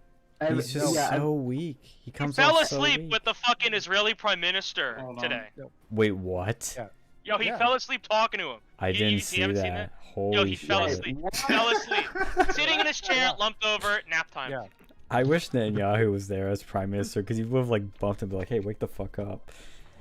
Sleepy Joe's trending on Twitter. Oh my god. This is how Trump is genius. He will give people a nickname that you go like, yeah, I'm kind of seeing that person, but they inevitably do exactly what their nickname shows them to do. Hillary Clinton falls over and gets chucked into a fucking van, and she's all literally crooked. Biden, Sleepy Joe, literally falls asleep. Like, their nicknames become a self-fulfilling prophecy. It's amazing. My question is, because by the time that 2024 comes around, Trump's going to be the same age as Biden is now. Is he really, like, do you think Trump will still be there enough to do it in 2024? Absolutely. I actually think absolutely, unless something crazy happens. He's been improving his health. Trump's going to run? Absolutely. You said Trump is going to run? Absolutely. I'm fairly certain. Nope, I actually have money against him that he's not going to run. Really? What's your rationale? I'm curious. Look, here's the reality. So I know that you guys, that's right, we can't talk about election integrity. I believe that the majority of Americans cannot stand Trump's personality, and that played a big factor in him losing. Is the fact I could see it. So my attitude is that I believe that from a political standpoint, people like the fact that he was tough. He gave off the vibes of, I'm in charge, I am in command, and his policies weren't all that bad. Unfortunately, I just believe that the personal aspect of him is not there, and he can't win again. And I feel like if he runs again, he will lose. He is better off endorsing somebody else and somebody else taking the reins of power. No, will. you know what? I don't disagree with you on that as much. I really don't. Like, I can see that, you know, because I know a lot of people didn't vote for Trump because they didn't like his fucking talk. But we'll see. There's a. I basically get what you're saying. I kind of agree, but there's a big problem, which is yes, in 2016, the biggest thing that kept a lot of people back was, I don't like his tweets. I don't like what he says. And I'm just like, get over it. The country's about to die. This guy's going to save us. But in 2020, when I was campaigning, knocking hundreds of doors, I heard the same complaints from people. Like, that seemed to be their biggest reason. But what I started to notice was people that didn't vote for him in 16 that were right-leaning and would have voted for him and should have voted for him, voted for him in 20. And the numbers prove that he gained 10, 15 million votes, whatever it was. And he grew his voter base. He didn't lose now support. He will not have any access to social media. You can't. That worries me more.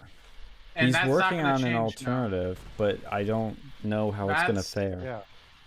But I mean, in all honesty, if Trump wins, he's going to be the candidate by default. Absolutely. He's absolutely going to be the candidate by default because there's no one else. And There's there's also a factor of people, especially on the right, but when you he's now getting the contrast, which he didn't really have before. Like, you could contrast him to Obama, but now, like I said, look, when Trump was in, immigration, border was secure, no wars, nobody was fucking with him, and when they did, he punched back 10 times harder with a Moab and with airstrikes, and the economy was great. With Biden, everything that was good under Trump is now bad. And the media can spin as much as they can, but people at the end of the day are going to go, my gas prices are higher, my food prices are higher, and now Afghanistan's a mess. And the people that maybe were on the fence about Trump are going to be dying to have him back. And I think Trump does really well, and any candidate that's a change candidate does really well when things are really bad.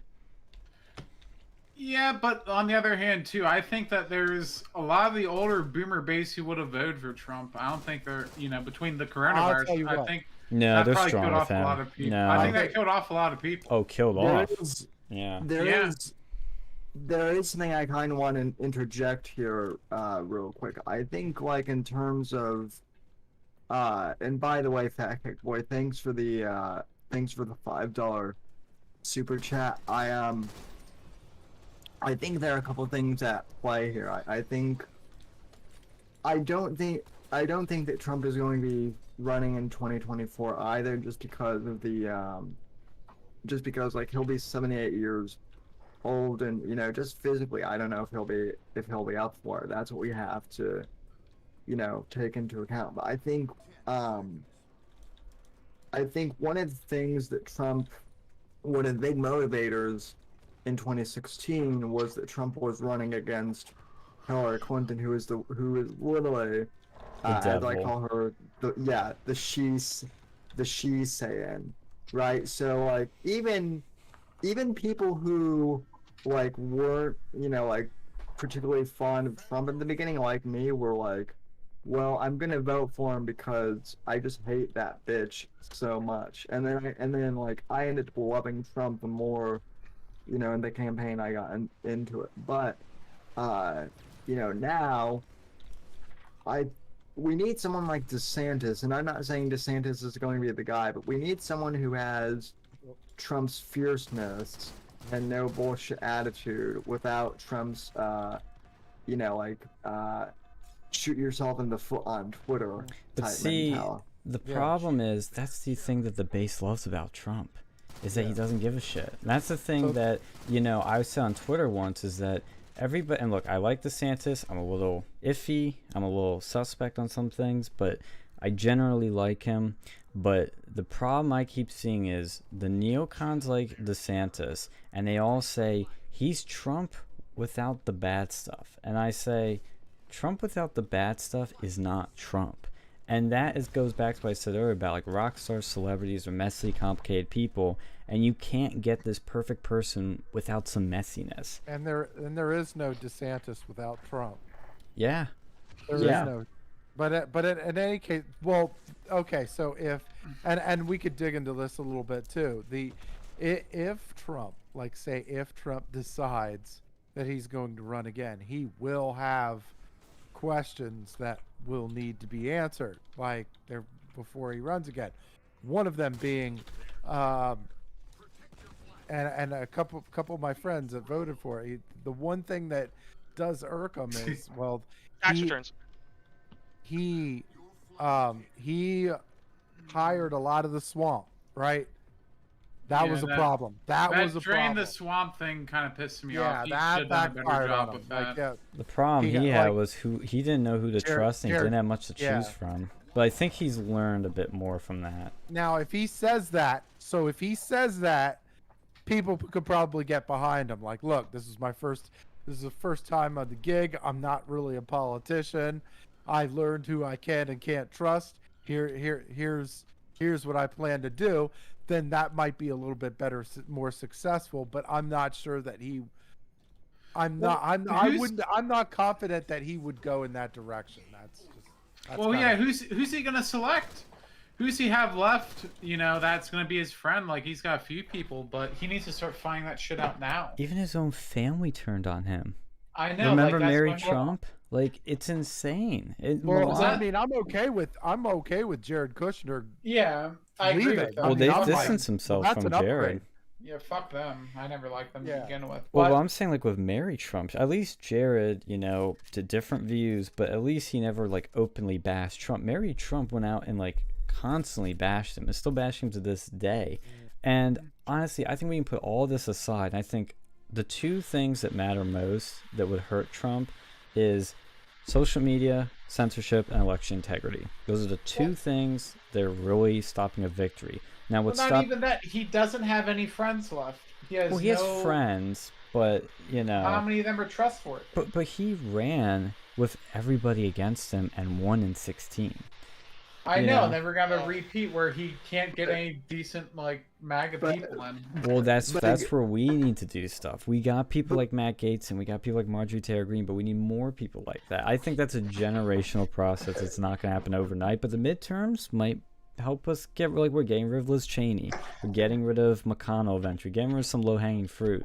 But you still got to keep doing this. And it's going to take some time, but it's slowly starting. The Trump revolution is going to take a long time. I don't know. I think we're gonna be in a world where, we have MAGA with, I don't think he's gonna be taking the lead anymore. I don't think. Look, if Trump runs, he's going to be the candidate. Yeah. And when you look at the alternative, it's going to be either we're going to be stuck in a DeSantis? position. It's gonna be either Well, DeSantis. Well, I'll we'll tell you. we'll Well, see. DeSantis. Well, I'll tell you right now, DeSantis will not run against Trump. No, He he's too won't run smart. again. He'll want to be VP. That's what he'll want. He Well, won't. No, run against no, Trump. DeSantis. I'll tell you what, he's not gonna pick Mike Pence as his vice president. if Yeah, Yeah. Oh, that's what yeah. I mean. Like, that guy's done. Yeah. So who's he gonna have as VP? I no, think he's gonna call me. No, no. No, but I think he will. Who else would he pick? But no, because Me. look, in all reality, He's gonna call me. Yes. They call some of those boomer fucking volunteers you have. Yes. I I mean, think he's real going to call a ideas. Q person. I mean, people are. The thing with the election with 2024 is if you look at the I mean, it's gonna be like, it's good. The realistic possibility is it's either gonna be Trump or, because if it's Biden for 4 more years or if it's Kamala Harris, you're looking at maybe the end of America. Well, So I think Biden's gonna be one term. I think it's gonna be Kamala, which is like worse I don't than know Hillary. if it's gonna be. I don't think it's gonna be Kamala. I think they're gonna pick someone else. I 'Cause think I don't think they I- like Kamala. they don't I like know. her, but I think she's making the moves to be She's president. gonna try to be, but I don't think she's gonna win it. That's true. It cannot be Kamala because I mean Kamala is hated by the Democrats more than Biden is. Like, this is about as far as the conversation could go without talking about election integrity. Yeah. Well, and the other thing too to consider, this is why I think Trump is well, I kind of thought Trump was running when I saw him losing weight, when I saw him keep doing these rallies and keeping involved. But there are two things that really got me. that He's I probably think. losing weight because he realizes he's not gonna live much longer the size he is. No, he's making. There's a pattern. He's making all kinds of moves to ensure that he can and will run again. And the more definitive proof to me is two things. Number one, on Sean Hannity, he said, when asked, Trump said, "I've decided I'm running in 2024." Yep. This is a guy who everybody around him will tell you when he decides on something, he's sticking with it. He's not changing his mind. And to say it this early and to be still doing political rallies and acting like you're running in 2024, yeah, he's running. And even Sean Spicer, who, you know, didn't last too long, but they are still friends and cool with each other. He said, "Oh yeah, Trump's running. Oh yeah, without doubt." And I think that's the other bad thing too. Like, he had a lot of decent people they just fucking fired at the flip of a hat. You know, if he didn't fire him so quickly, maybe he would have had more friends in the end. I think a lot of that, I think people understand that a lot of that was going on was a lot of shady people that, again, going back to the swamp, right? Because a lot of the swamp that he hired was making some of these decisions. Like, you got Jared Kushner, you've got General Kelly, you've got like a lot of these people that were making these moves, and they weren't really in Trump's best interest. So if he can somehow relay to the masses that this is not gonna that I have fixed this swamp situation, and like then I think he'd be okay. But that will rear its ugly head. Guaranteed. If he runs again, that will be a problem for him. Trump's gonna lose. He's gonna lose if he runs again. I could see it. I It like, depends. honestly, If election like, integrity like isn't Trump. fixed. Depends. Well, so how's it gonna be fixed? It's not gonna be fucking fixed. No, it could be. It's gonna It get could worse. be fixed enough. Well, How's people. it gonna be fixed under Biden? Well, first of all, elections are a state issue, not a federal issue. Well, so for now, I've heard they want to go and move it to state they'd issue. have to get it through the Senate, and the Supreme Court would have to rule on it. I don't think that'd fly. I personally don't think so. It's a state's issue, and we'll see what the Arizona audit shows, and we'll see because I think once Arizona, if that has some meat on it, the other They're dominoes stuck. are gonna fall. We're also. Well, we're here's also- the thing. If Arizona audit shows shit, what's gonna happen? Like, what's their end game with that? The other dominoes will fall. You'll have Georgia doing, you have Pennsylvania doing, you have Nevada do one. Georgia's PA already won't do it. Already done it. Well, But yeah, we- Georgia's well, already working on one. That's true. Yeah. The other thing too, guys, is we're also gonna have to see what happens with the recall. And Newsom, election yeah. in California. That doesn't matter. Yeah, There- I don't think that's there's gonna- also Hold on, though, Alex. They're already finding instances of like Fraud. ballot tampering. Yeah. And because I mean, and look, like Larry Elder or not, the fact like I like him. I fucking actually enjoy Larry Elder. Listen to his fucking show all the time. yeah, so do I. I actually met Larry Elder a couple years ago. The fact that they're trying to write hit piece after hit piece on him, and They're scared. so that's the other thing I'm saying about DeSantis is, yeah, like DeSantis is saying, you know, DeSantis isn't like 100% where I want him, but the fact that like they keep trying to like blame DeSantis for like rising COVID numbers in Florida and like write pieces on him, like as I always say, pay attention to the media is writing hit pieces on the most, because that's who the establishment is afraid of. And right now, they're afraid of Trump, they're afraid of Elder, and they're afraid of DeSantis. I agree 100%. Okay, hold on. Let's just dispel this right now. There's no way Larry Elder is running for president in 2024. No, he's not. He's not. He's gonna fix California. He's gonna repair that shithole. If he even can, I don't even know if he can. I don't think No, he he'll can. win. He'll win. He'll win the Good luck. recall. He'll win the recall. He could win. He could win, but he ain't gonna be able to do shit. once No, he gets- no.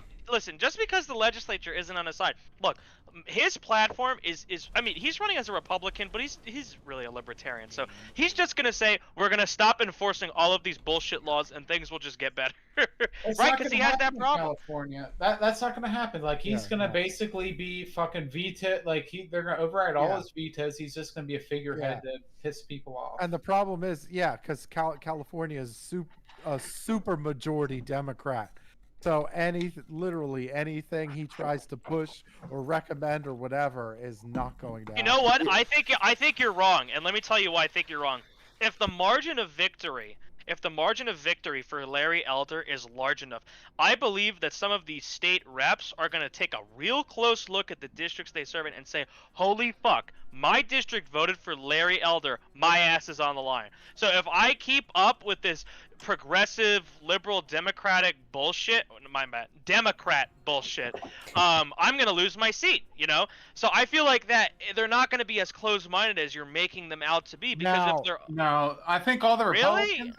Republicans in California probably left during COVID, and they're moving to California or moving to Texas now. Well, I mean, look, the possibility. So it while it might not matter from a legislative perspective, it could matter in that, like, if Larry Elder could become governor, it might flip a couple of seats from California red. Wasn't the sense with the new census too? I think California is gaining seats or losing them. I forget. I thought they lost They it. lost it. They lost them. Yeah. So Like, consider gained that. some. Texas gained, I think, a few, didn't they? Texas did. gained 2, Florida gained 1. PA probably lost some too. PA So that's lost another 1. thing too. And Yeah. then you and here, and I'll say for me, I think one of the biggest ones is going to be Pennsylvania. It is, because think about it. Tom Wolf is gone. Yep. He will not run again. If they get a good candidate, if they get a good governor candidate, that could change a whole lot of shit. Who are you And I leaning mean, towards, yeah. Bardos or Parnell? Say it again. Who are you leaning towards for governor? If Mastriano was to run, I would fucking Oh, he's awesome. yeah. I think there was someone who called me on the phone about his ass. Well, he's They had, pushing like, hard a- to get the audit here, so it might have been about that. yeah. He's the one No, that they were spearheaded the asking. audit. They were asking a survey about what your thoughts on the candidates were. Like, I don't even. Like, Yeah. there was that guy, and there was who was the other people? Well, it was about Bardos and Parnell too. Yeah, I think there was Parnell. It's like, Were those guys going for Senate? I already I forget. don't know, man. I don't know. They're just Parnell was going up against. He was going for a House seat the last time. Against Connor And Lamb Yeah, and he lost by to some 1%. Yeah, for very sketchy shit too. But I think he's going for Senate now, right? and of course the Secretary of State had to fucking resign in disgrace a couple Yeah. months back. Yeah. Wait, what happened with the Secretary? I forget. Wasn't it a child porn scandal or something weird? Oh No. God! No, I Fucking think Democrats and their child porn. no, I think it was I think it had something to do with the not disclosing some congressional amendment or something like that. Oh yeah, it was something like that. It was some Yeah. real shady stuff. Yeah. But I just checked, and Parnell's the guy running for Senate that's going to fill. It's Toomey's seat. They're looking to fill No, fuck Toomey's him. seat. Fuck him. Yeah, I hate Toomey's him. awful. Yeah, thankfully Was he he's from gone. York, Why do too? you guys hate Toomey? What's wrong with Toomey? Oh, he turned voted to to Toomey. impeach He's Trump. He's an anti-gun. He's an anti-gun fucking senator, fucking or whatever he is. Yeah, he was a senator, anti-gun, voted to impeach Trump, and he's got really anti-Trump near the end of his term too. I never liked him. He gave me just weird vibes, but that seat's up, and I think Fetterman's going for it. You know, the fucking Oh, guy. that's the guy who threatened a black dude with a shotgun. Yeah. Yeah, the There's dude that Black looks Lives like a Matter people on his ass. yeah, the dude looks like a gangster, like a freaking mob boss or something. Not in a cool way, but like in a scary way. And yeah, I think that should be the attack ad against him. You have a field day with how he went after a black jogger, an unarmed black jogger with a shotgun. And he's going to be up against, on the Republican side, it's either going to be Jeff Bardos or Sean Parnell. Parnell's a veteran, served in Afghanistan, and I was initially leaning towards Bardos because of he was doing smart messaging for small businesses, but he's now been seeing Parnell on Tucker recently, just railing against Biden. I love Parnell. He seems I think awesome. I think we're gonna start seeing a dawn of the alpha male again. Yes. And here's the Redawn of question: the like alpha we male. all like to shit on Biden, right? Like, but do you guys really want President Harris? Is that something you're No. interested in? No, that's another thing I wanted to go No. talk about. Like I've seen No. Republicans introduce articles of impeachment. Like, what the fuck are you doing? It's gonna be even worse with Harris. See, well, I think I those think are political moves because they know they're not going to actually impeach him. But I do Well, maybe think they fucking will. You know, no, what if they do? because Just because. If Biden gets impeached, it's going to be by his cabinet. It will not be by Congress.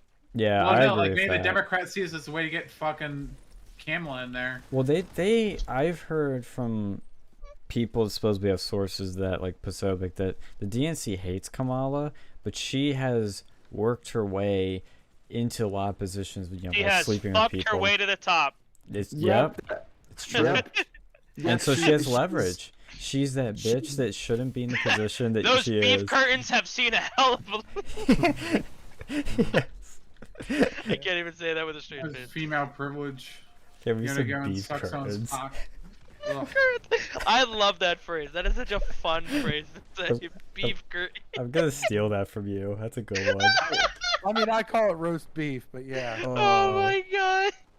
And then imagine, and then wait a second. So if we impeach Biden, impeach Kamala, then we're stuck with Pelosi, right? Yeah. So it's Well, a progression of worse. It Yeah. never gets better. If I was the Republicans, I would wait until the I would wait until the next election. Mm. Because really, Biden is kind of just destroying this thing all on his own. You really don't need to dig up dirt or do anything like that. All you just got to do is sit back, eat some popcorn, and watch the fucking show. And he's kind of just killing this thing all on his own. But so you wait until the election, get control of the House, get control of the Senate, and then start dropping bombs. I will say this for Kamala though, her head game has to be somewhat decent because I mean she did basically suck and fuck her way to the top, so it couldn't have been that bad. I have to admit So- that you gotta admit you hate her. She's crazy, but she's probably one of the better looking Democrats. Like, let's be real. Yeah. You know, To be my fair, dad. AOC, you know, she at least be a little bit better looking match. AOC I and don't Kamala are think probably so. the best looking Democrats. Like, No, let's no, be no, real. no. Fuck that. Can you I can don't you think- find a better looking one? I challenge you. Tulsi Gabbard. Is she a Democrat though? but Yes, she is a I Democrat. thought she's no longer fucking. Democratic. Well, in she office. is a Democrat in name only. Well yeah. She's a dino. Yeah, literally. I mean, Well, because look, she's in Hawaii. You can't win as a Republican, even though she kind of acts like one, but kind of doesn't. You know, and Well, there's she's a lot of older. military, and there's a lot of military in Hawaii. So that's probably how she got, you know. Yeah. Tulsi. I'm a Republican, but Tulsi's a MILF, so. Sam, your Hold on. degeneracy has no home here. Be go on. Oh, come on, Phil's here. Yeah. So, Yeah, but he's a Um, veteran. If we kick him out, we'll be called like, oh, you hate veterans or something. exactly, but no, what I was gonna say about Biden though too, I do think impeachment is very well possible because even the corporate press, who usually tries to cover for Biden, even they're admitting that this thing in Afghanistan and It's Biden's awful. speech, Yeah. even they're saying that this is a total fuck up.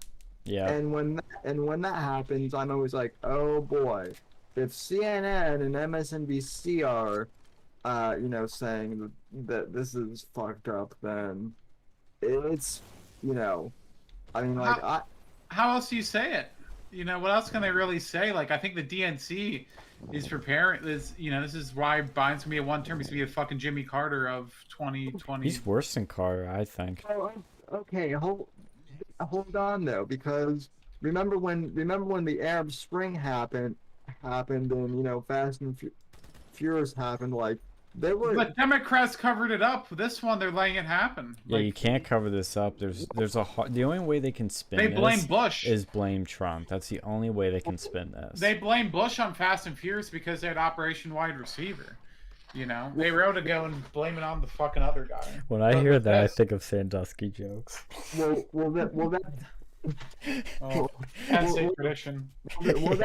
well, that's what I'm saying though. It's like, you know, it's like last time when Obama was in office, there were definitely things that he should have been impeached for, and yet the media bended over backwards to protect him. They can't do that now with Biden. This is bad. Like, this is Yeah. worse. This is way worse because it seems like sheer, like, look, you can think it's intentional, fine, but to the average person, this is going to seem like sheer incompetence. Incompetence that cannot continue and be tolerated. But the tricky thing, too, is the Democrats have trivialized impeachment because they impeached Trump twice over nothing. Zippo. And he got cleared in the Senate both times. He did nothing wrong. So they've trivialized it to a point that now, again, it's going to be like the nuclear option, I think, where Republicans go, hey, better be careful with this. Oh, you did it? Okay, we're going to do it now, too. If they have any balls, they'll start, you know, getting a little ballsier with things. But, McConnell's balls are all shriveled up like raisins. oh, yeah, like, can you imagine I mean- McConnell's are probably like, yeah. I mean, like. Have you ever seen a this- turtle's nutsack? He does You look like a have fucking turtle. balls.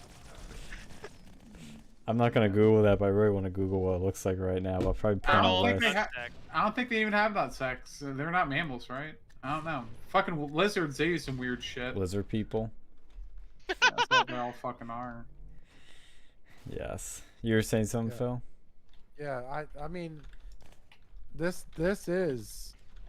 I mean, we were saying this last week. Like, if anything happened, like if anything were to happen, in Afghanistan, that this would probably be worse than the fall of Saigon in Vietnam. And lo and behold, 13 troops are gone. The Right? fucking helicopter looks just like Saigon too. It's great. Oh. Yeah, but there's no note. I don't think there's any known fatalities in the fall of Saigon. No. This one has fatalities, and in a much faster pace too. Like it's just like And more embarrassing. Like, could you Well, get weren't- more Weren't they embarrassing? asking the Taliban to help them defend the fucking airbase too? Oh. It's like, what is this shit? Yeah, that was what Tucker was talking about. They literally, our geniuses, unless they're intentionally doing this, literally went, hey, we need some airport security. Taliban, you want to do that? Oh, yeah, sure. And then they went, hey, Taliban, we know some bad guys that you don't like. You want to help us out? Okay, here are all of our Americans' names and green cards stationed in Afghanistan. Can you help us out? Yeah, okay, thanks. Thanks, Taliban. We can trust you, right? Yeah, Retarded. Clay Travis brought this up too on the Clay and Buck show yesterday, that Biden was in Congress when the fall of Saigon happened, Oh. and he was the one that like authorized. He was like one of the Congress people that like approved the operation that turned into the fall of Saigon. So yeah, he's been around for like two of these clusterfucks. So He's got good experience. in Hey the thing. guys, it's been a pleasure talking to you all. I do have to go, sadly, but it has been a wonderful 2.5 hours. Thank you so much for having me on. I really do appreciate it. Oh, Yeah. dude, thanks for coming on yourself, Oh, man. Loved it. We haven't had a guest in a long time, but other than, I mean, Sam, bring you're back- you're just like the frequent, like, I guess, infrequent co-host, if anything, you know. So we I'm not appreciate really- it. I'm not really a guest anymore. I'm kind of like Yeah. a panelist at this pretty point. much, So. yeah. Yeah, And we'll certainly keep in touch. All right. yeah, Yeah, man, I'll you s- ever want to come on again? Fucking let us know. yeah. Appreciate it. I'll keep you guys posted. Take care. Have a great night. You See ya. too. Too. What a Alright. king! What a king! Where can people? I know he's he's signed out. up, but where can people find him at? Let me Penn pull. State protesting. Don't dox him. No, I'm kidding. You already Uh, admitted to that. Yeah, I know. That's what I was kidding. His Twitter handle I can pull up. and that seems to be. I know he has a website, but if you go follow him on Twitter, you could use the love there. It's at Resist Penn State, all one word, at Resist Penn State on Twitter. Go follow him. I just got shot in Halo, so you better do, because I sacrificed my life in Halo for it.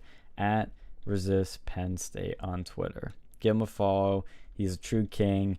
Soldiered through. Literally got punched in the face or clocked, like with an elbow in the face, and bled out for us. He gave his blood for us guys, and Antifa was there too. So give him a follow.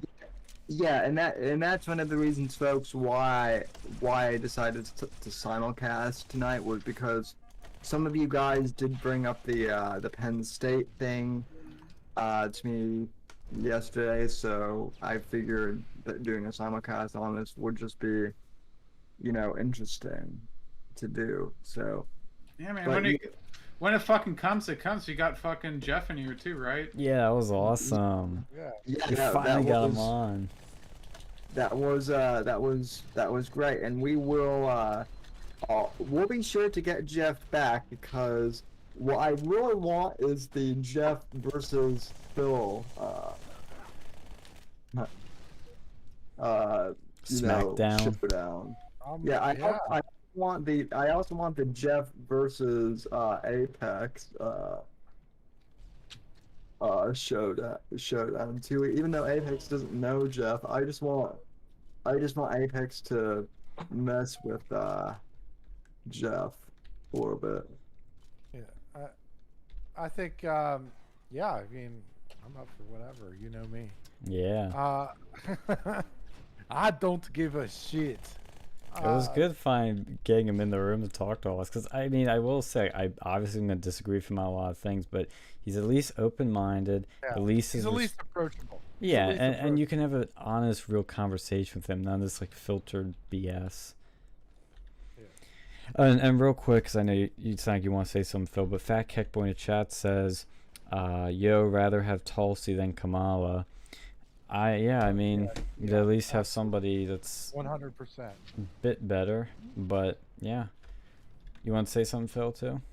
No, I said what I was gonna say. Okay, cool. Well, the only other thing I want to talk about, really, and then we can keep going or go out or whatever we want to do, is Eric Clapton was trending on Twitter and all across the world because he dared make an anti-lockdown, anti-mask protest song. Something the left loves to do, make all these songs about whatever cause they act like they're caring about. He does it, and they call him a white nationalist. Now, what is interesting, I want to point out something that's interesting that I think is rather brave of him to do, dare I say. Not necessarily the song, but I found interviews where they were saying, well, where he was addressing some pretty bad stuff he said in the past. I'm not going to sugarcoat it. He was at a concert, I think, and he basically was telling, like, all you gamer words and all of you other races to get out of the country, which is fuck? like, that's pretty fun. out there. Yeah, like, is this what did Eric Clapton do before this? Like, what was his musical shit? Musical shit? Well, he is revered in the industry. Well, revered, I forget. He's considered one of the greatest, if not the greatest, guitar players of all time. Yeah, he's highly, up there in terms of guitarists. He's obviously has his solo work, like Slow Hands, his probably most famous album, but he's also done songs for other groups or played guitar for other groups. And like he did stuff for the Beatles, he did stuff for a lot of people. He's been inducted into the Rock and Roll Hall of Fame 6 times. Like he's the one that's done that. Yeah. But, so basically he's uncancelable, and I fucking love that, because he can basically say whatever he wants, and they can't cancel him now because he's Eric Clapton. Yeah. So. Yeah, he has that level of legendary status at this point. But what I found interesting, because I don't know too much about him, actually. I really haven't dived into him. I know his music a little bit. and I have a couple, like one of his albums, Slow Hand. But what's interesting was he said some pretty bad stuff at one point, but he didn't go in an interview and say, "Oh, that's not me. Oh, I would never say that. I was just drunk." What was interesting was he literally said, "I used to be pretty damn racist, but I've changed." And I thought, I've never heard anybody say that. Can you think of anybody else who genuinely was able to say that? Because that sounds like, to me, a more honest take, especially considering that was from like the 70s, which, you know, obviously things were getting better then, but there were still quite a few people that were pretty racist then. And he had flat out admitted, like, yeah, I was racist then, but I've changed and I'm not now. I thought that was a really interesting thing to say, and I think that's the sort of thing that more people should be like and should be saying. Obviously not being racist, don't take it out of context, but when they do something bad, yeah, don't lie and admit that you've changed, because that's what humans should do. If they're doing something bad, is they change, not act like they've always been a perfect person. So I was surprised to see that, and it actually made me respect him more. The only other one I can think of that has done that interesting enough is Van Morrison, who is also his buddy now. Who is also pretty well. I mean, they've been. Well, they've been buddies, but like they're tight buddies now, in getting shit from the left. And Van Morrison has also been accused of being a misogynist too, because like back in the 70s, like he used to. So he's from Ireland, and Gavin actually loves Van Morrison because I guess Van Morrison is like Scotch Irish, and so is Gabby. So is Gavin. So Gavin's a big fan, but I guess Van Morrison wrote like a song about like no more lockdowns, like about like 6 months ago, and everyone basically was like freaking out, and he basically said, if you don't like the music, don't buy it, you know, or fuck off. So good. Yeah. And you know, and he's also admitted that he used to say like some pretty like racist and sexist, you know, things, but you know, and he's changed. Like he's never like apologized, you know, for what he said back in the 90s. He just said it was a different time, and you know, I've changed. So well, that's the more honest truth of the matter. It's like whenever times you see, and you're still seeing it, they try to change. Oh, this is another thing that can connect to this kind of. But when you see how in the movies they'll try and change stuff that was racist then or looks bad then from the 30s, it's like, look, you should keep that there because it shows what those times were like and how we shouldn't be that way, and how it's reflective of that time. It's the way things were. You like it or not, it's the way it was. And all art is reflective of the time it was made in, for better or worse. But did you see that Disney is changing the name of Boba Fett's ship?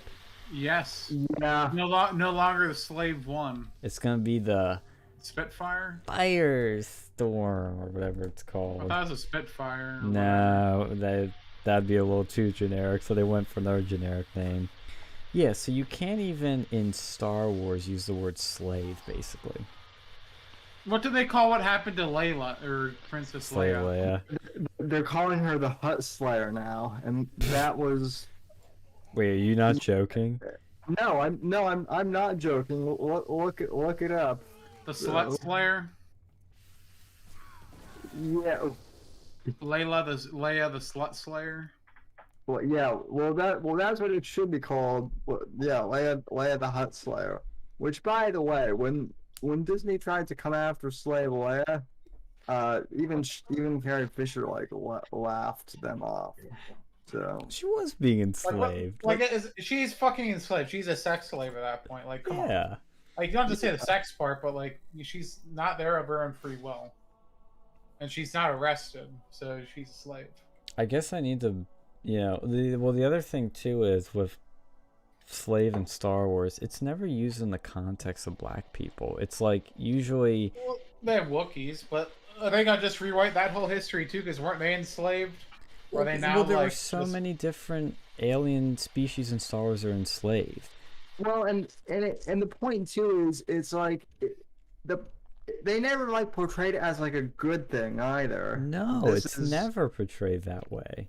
Didn't the Mandalorian specifically like enslave fucking Wookiees and shit, or like capture them? Weren't they like slave captors or something at some point? Yeah, like Or the Well, one guy, the lizard people did that shit. They like rip off their like hide and they use it to go and like make rugs and shit. Well, there's a whole Clone Wars episode of when Anakin and Ahsoka are dropped on this slave planet, and they have to I forget what they have to do, but they basically get enslaved, and they get thrown into this like Hunger Games style death match, team death match. Battle Royale. Yeah, battle royale. They do Yeah. they do doubles. Yeah, yeah, and it literally is like I don't like calling it a children's show, but it was on Cartoon Network. It is a children's show. Yeah, it's Who cares? I mean, it's a children's show. It's a good children's show, but Yes. still a fucking kids show. yeah, well, yeah, exactly. Well, my point being is that it's like kids are watching it, and the message that's portraying is slavery bad.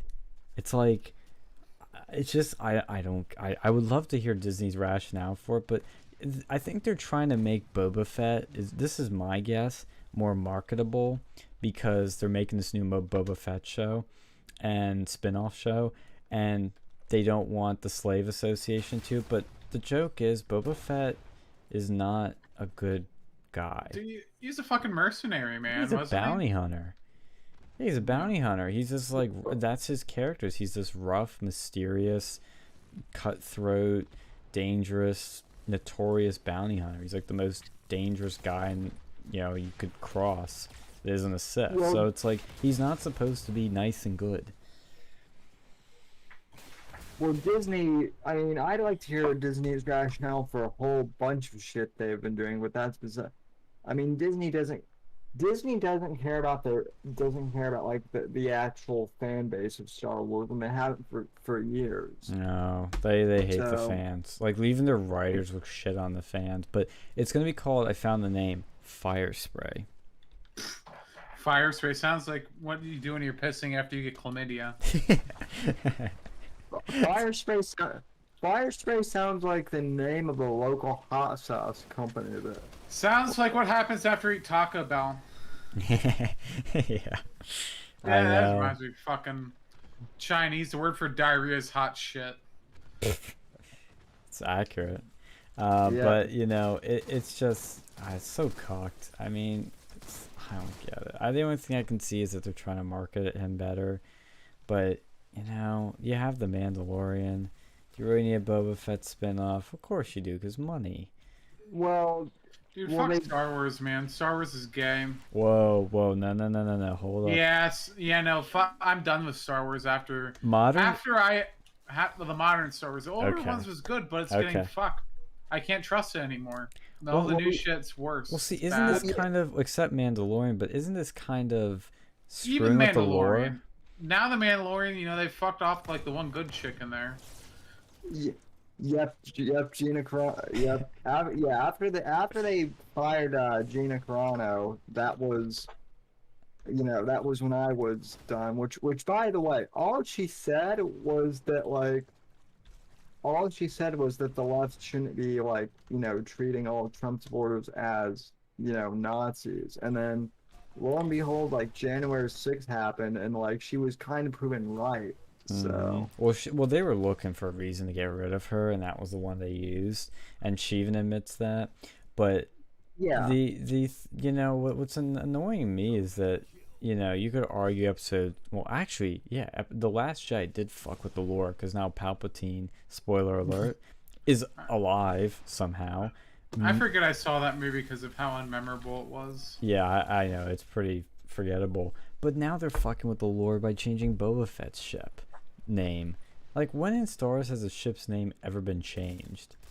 It's like changing the name of your daughter. It's like, hey, Why don't Gina, they change him the you're gonna Death be- Star to the something else whose death is offensive to people who died? That's true. Yeah, it's Alex, offensive for Alex, kids. Alex, you joke, but there's already a petition online to fucking change. Wait, Call it just Metal Planet or something.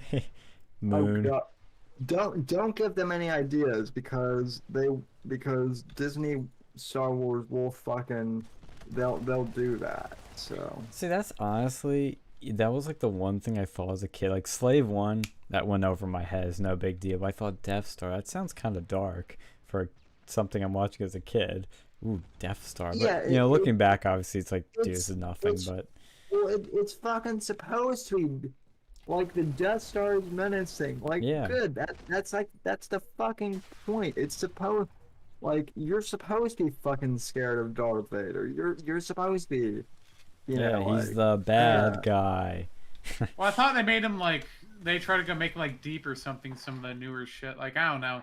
Like that's what I loved about the fucking Rogue One. Was it Rogue One? The one with the Darth Vader just like fucking shit up. Like I haven't seen that. In a Yeah. long time. Yeah, that was the best part of that movie, is that hallway Like, scene. Because you that get was to actually see not- Vader I like- actually be Vader. I like that fucking movie. Like that was like probably the last Star Wars movie I actually enjoyed. Yeah, it's the best of the Disney ones, but even that, like, I don't think it was bad. I will say, no, it was. It is good, but I think there's one big problem that's gonna age it, is that Moff Tarkin shit.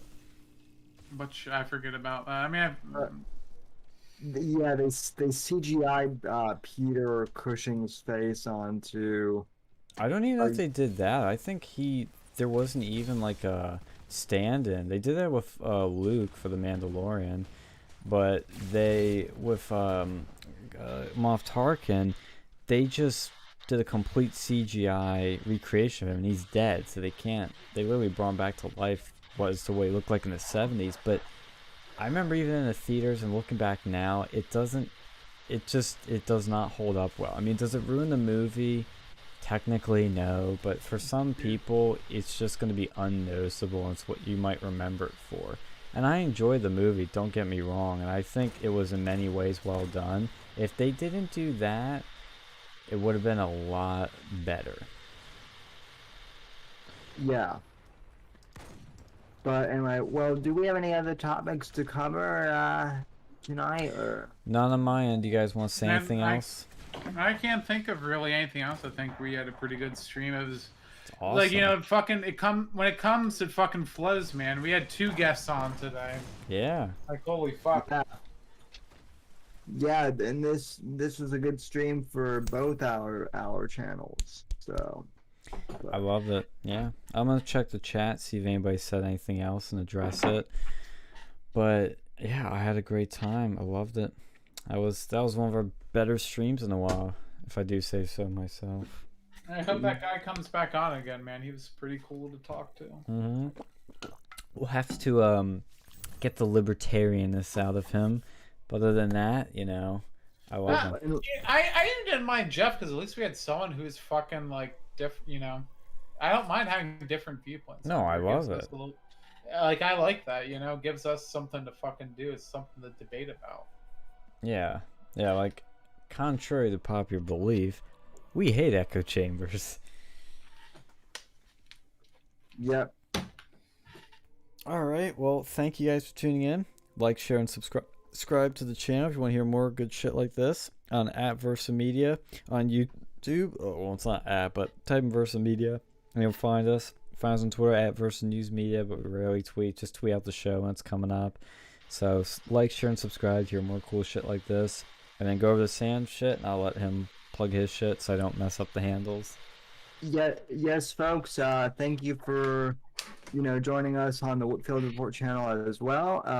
Be sure to subscribe to the, channel, to the audio podcast. Also, subscribe to the Whitfield Report on Odyssey, and I'm going to be. I've got the link for my Odyssey channel in the live chat right now. So yeah, anyway, thank you guys for tuning in.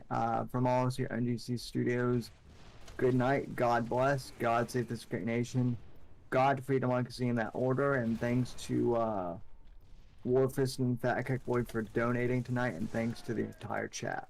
And we'll follow see how Phil many- at Pluffy Phil on Twitter. Yep.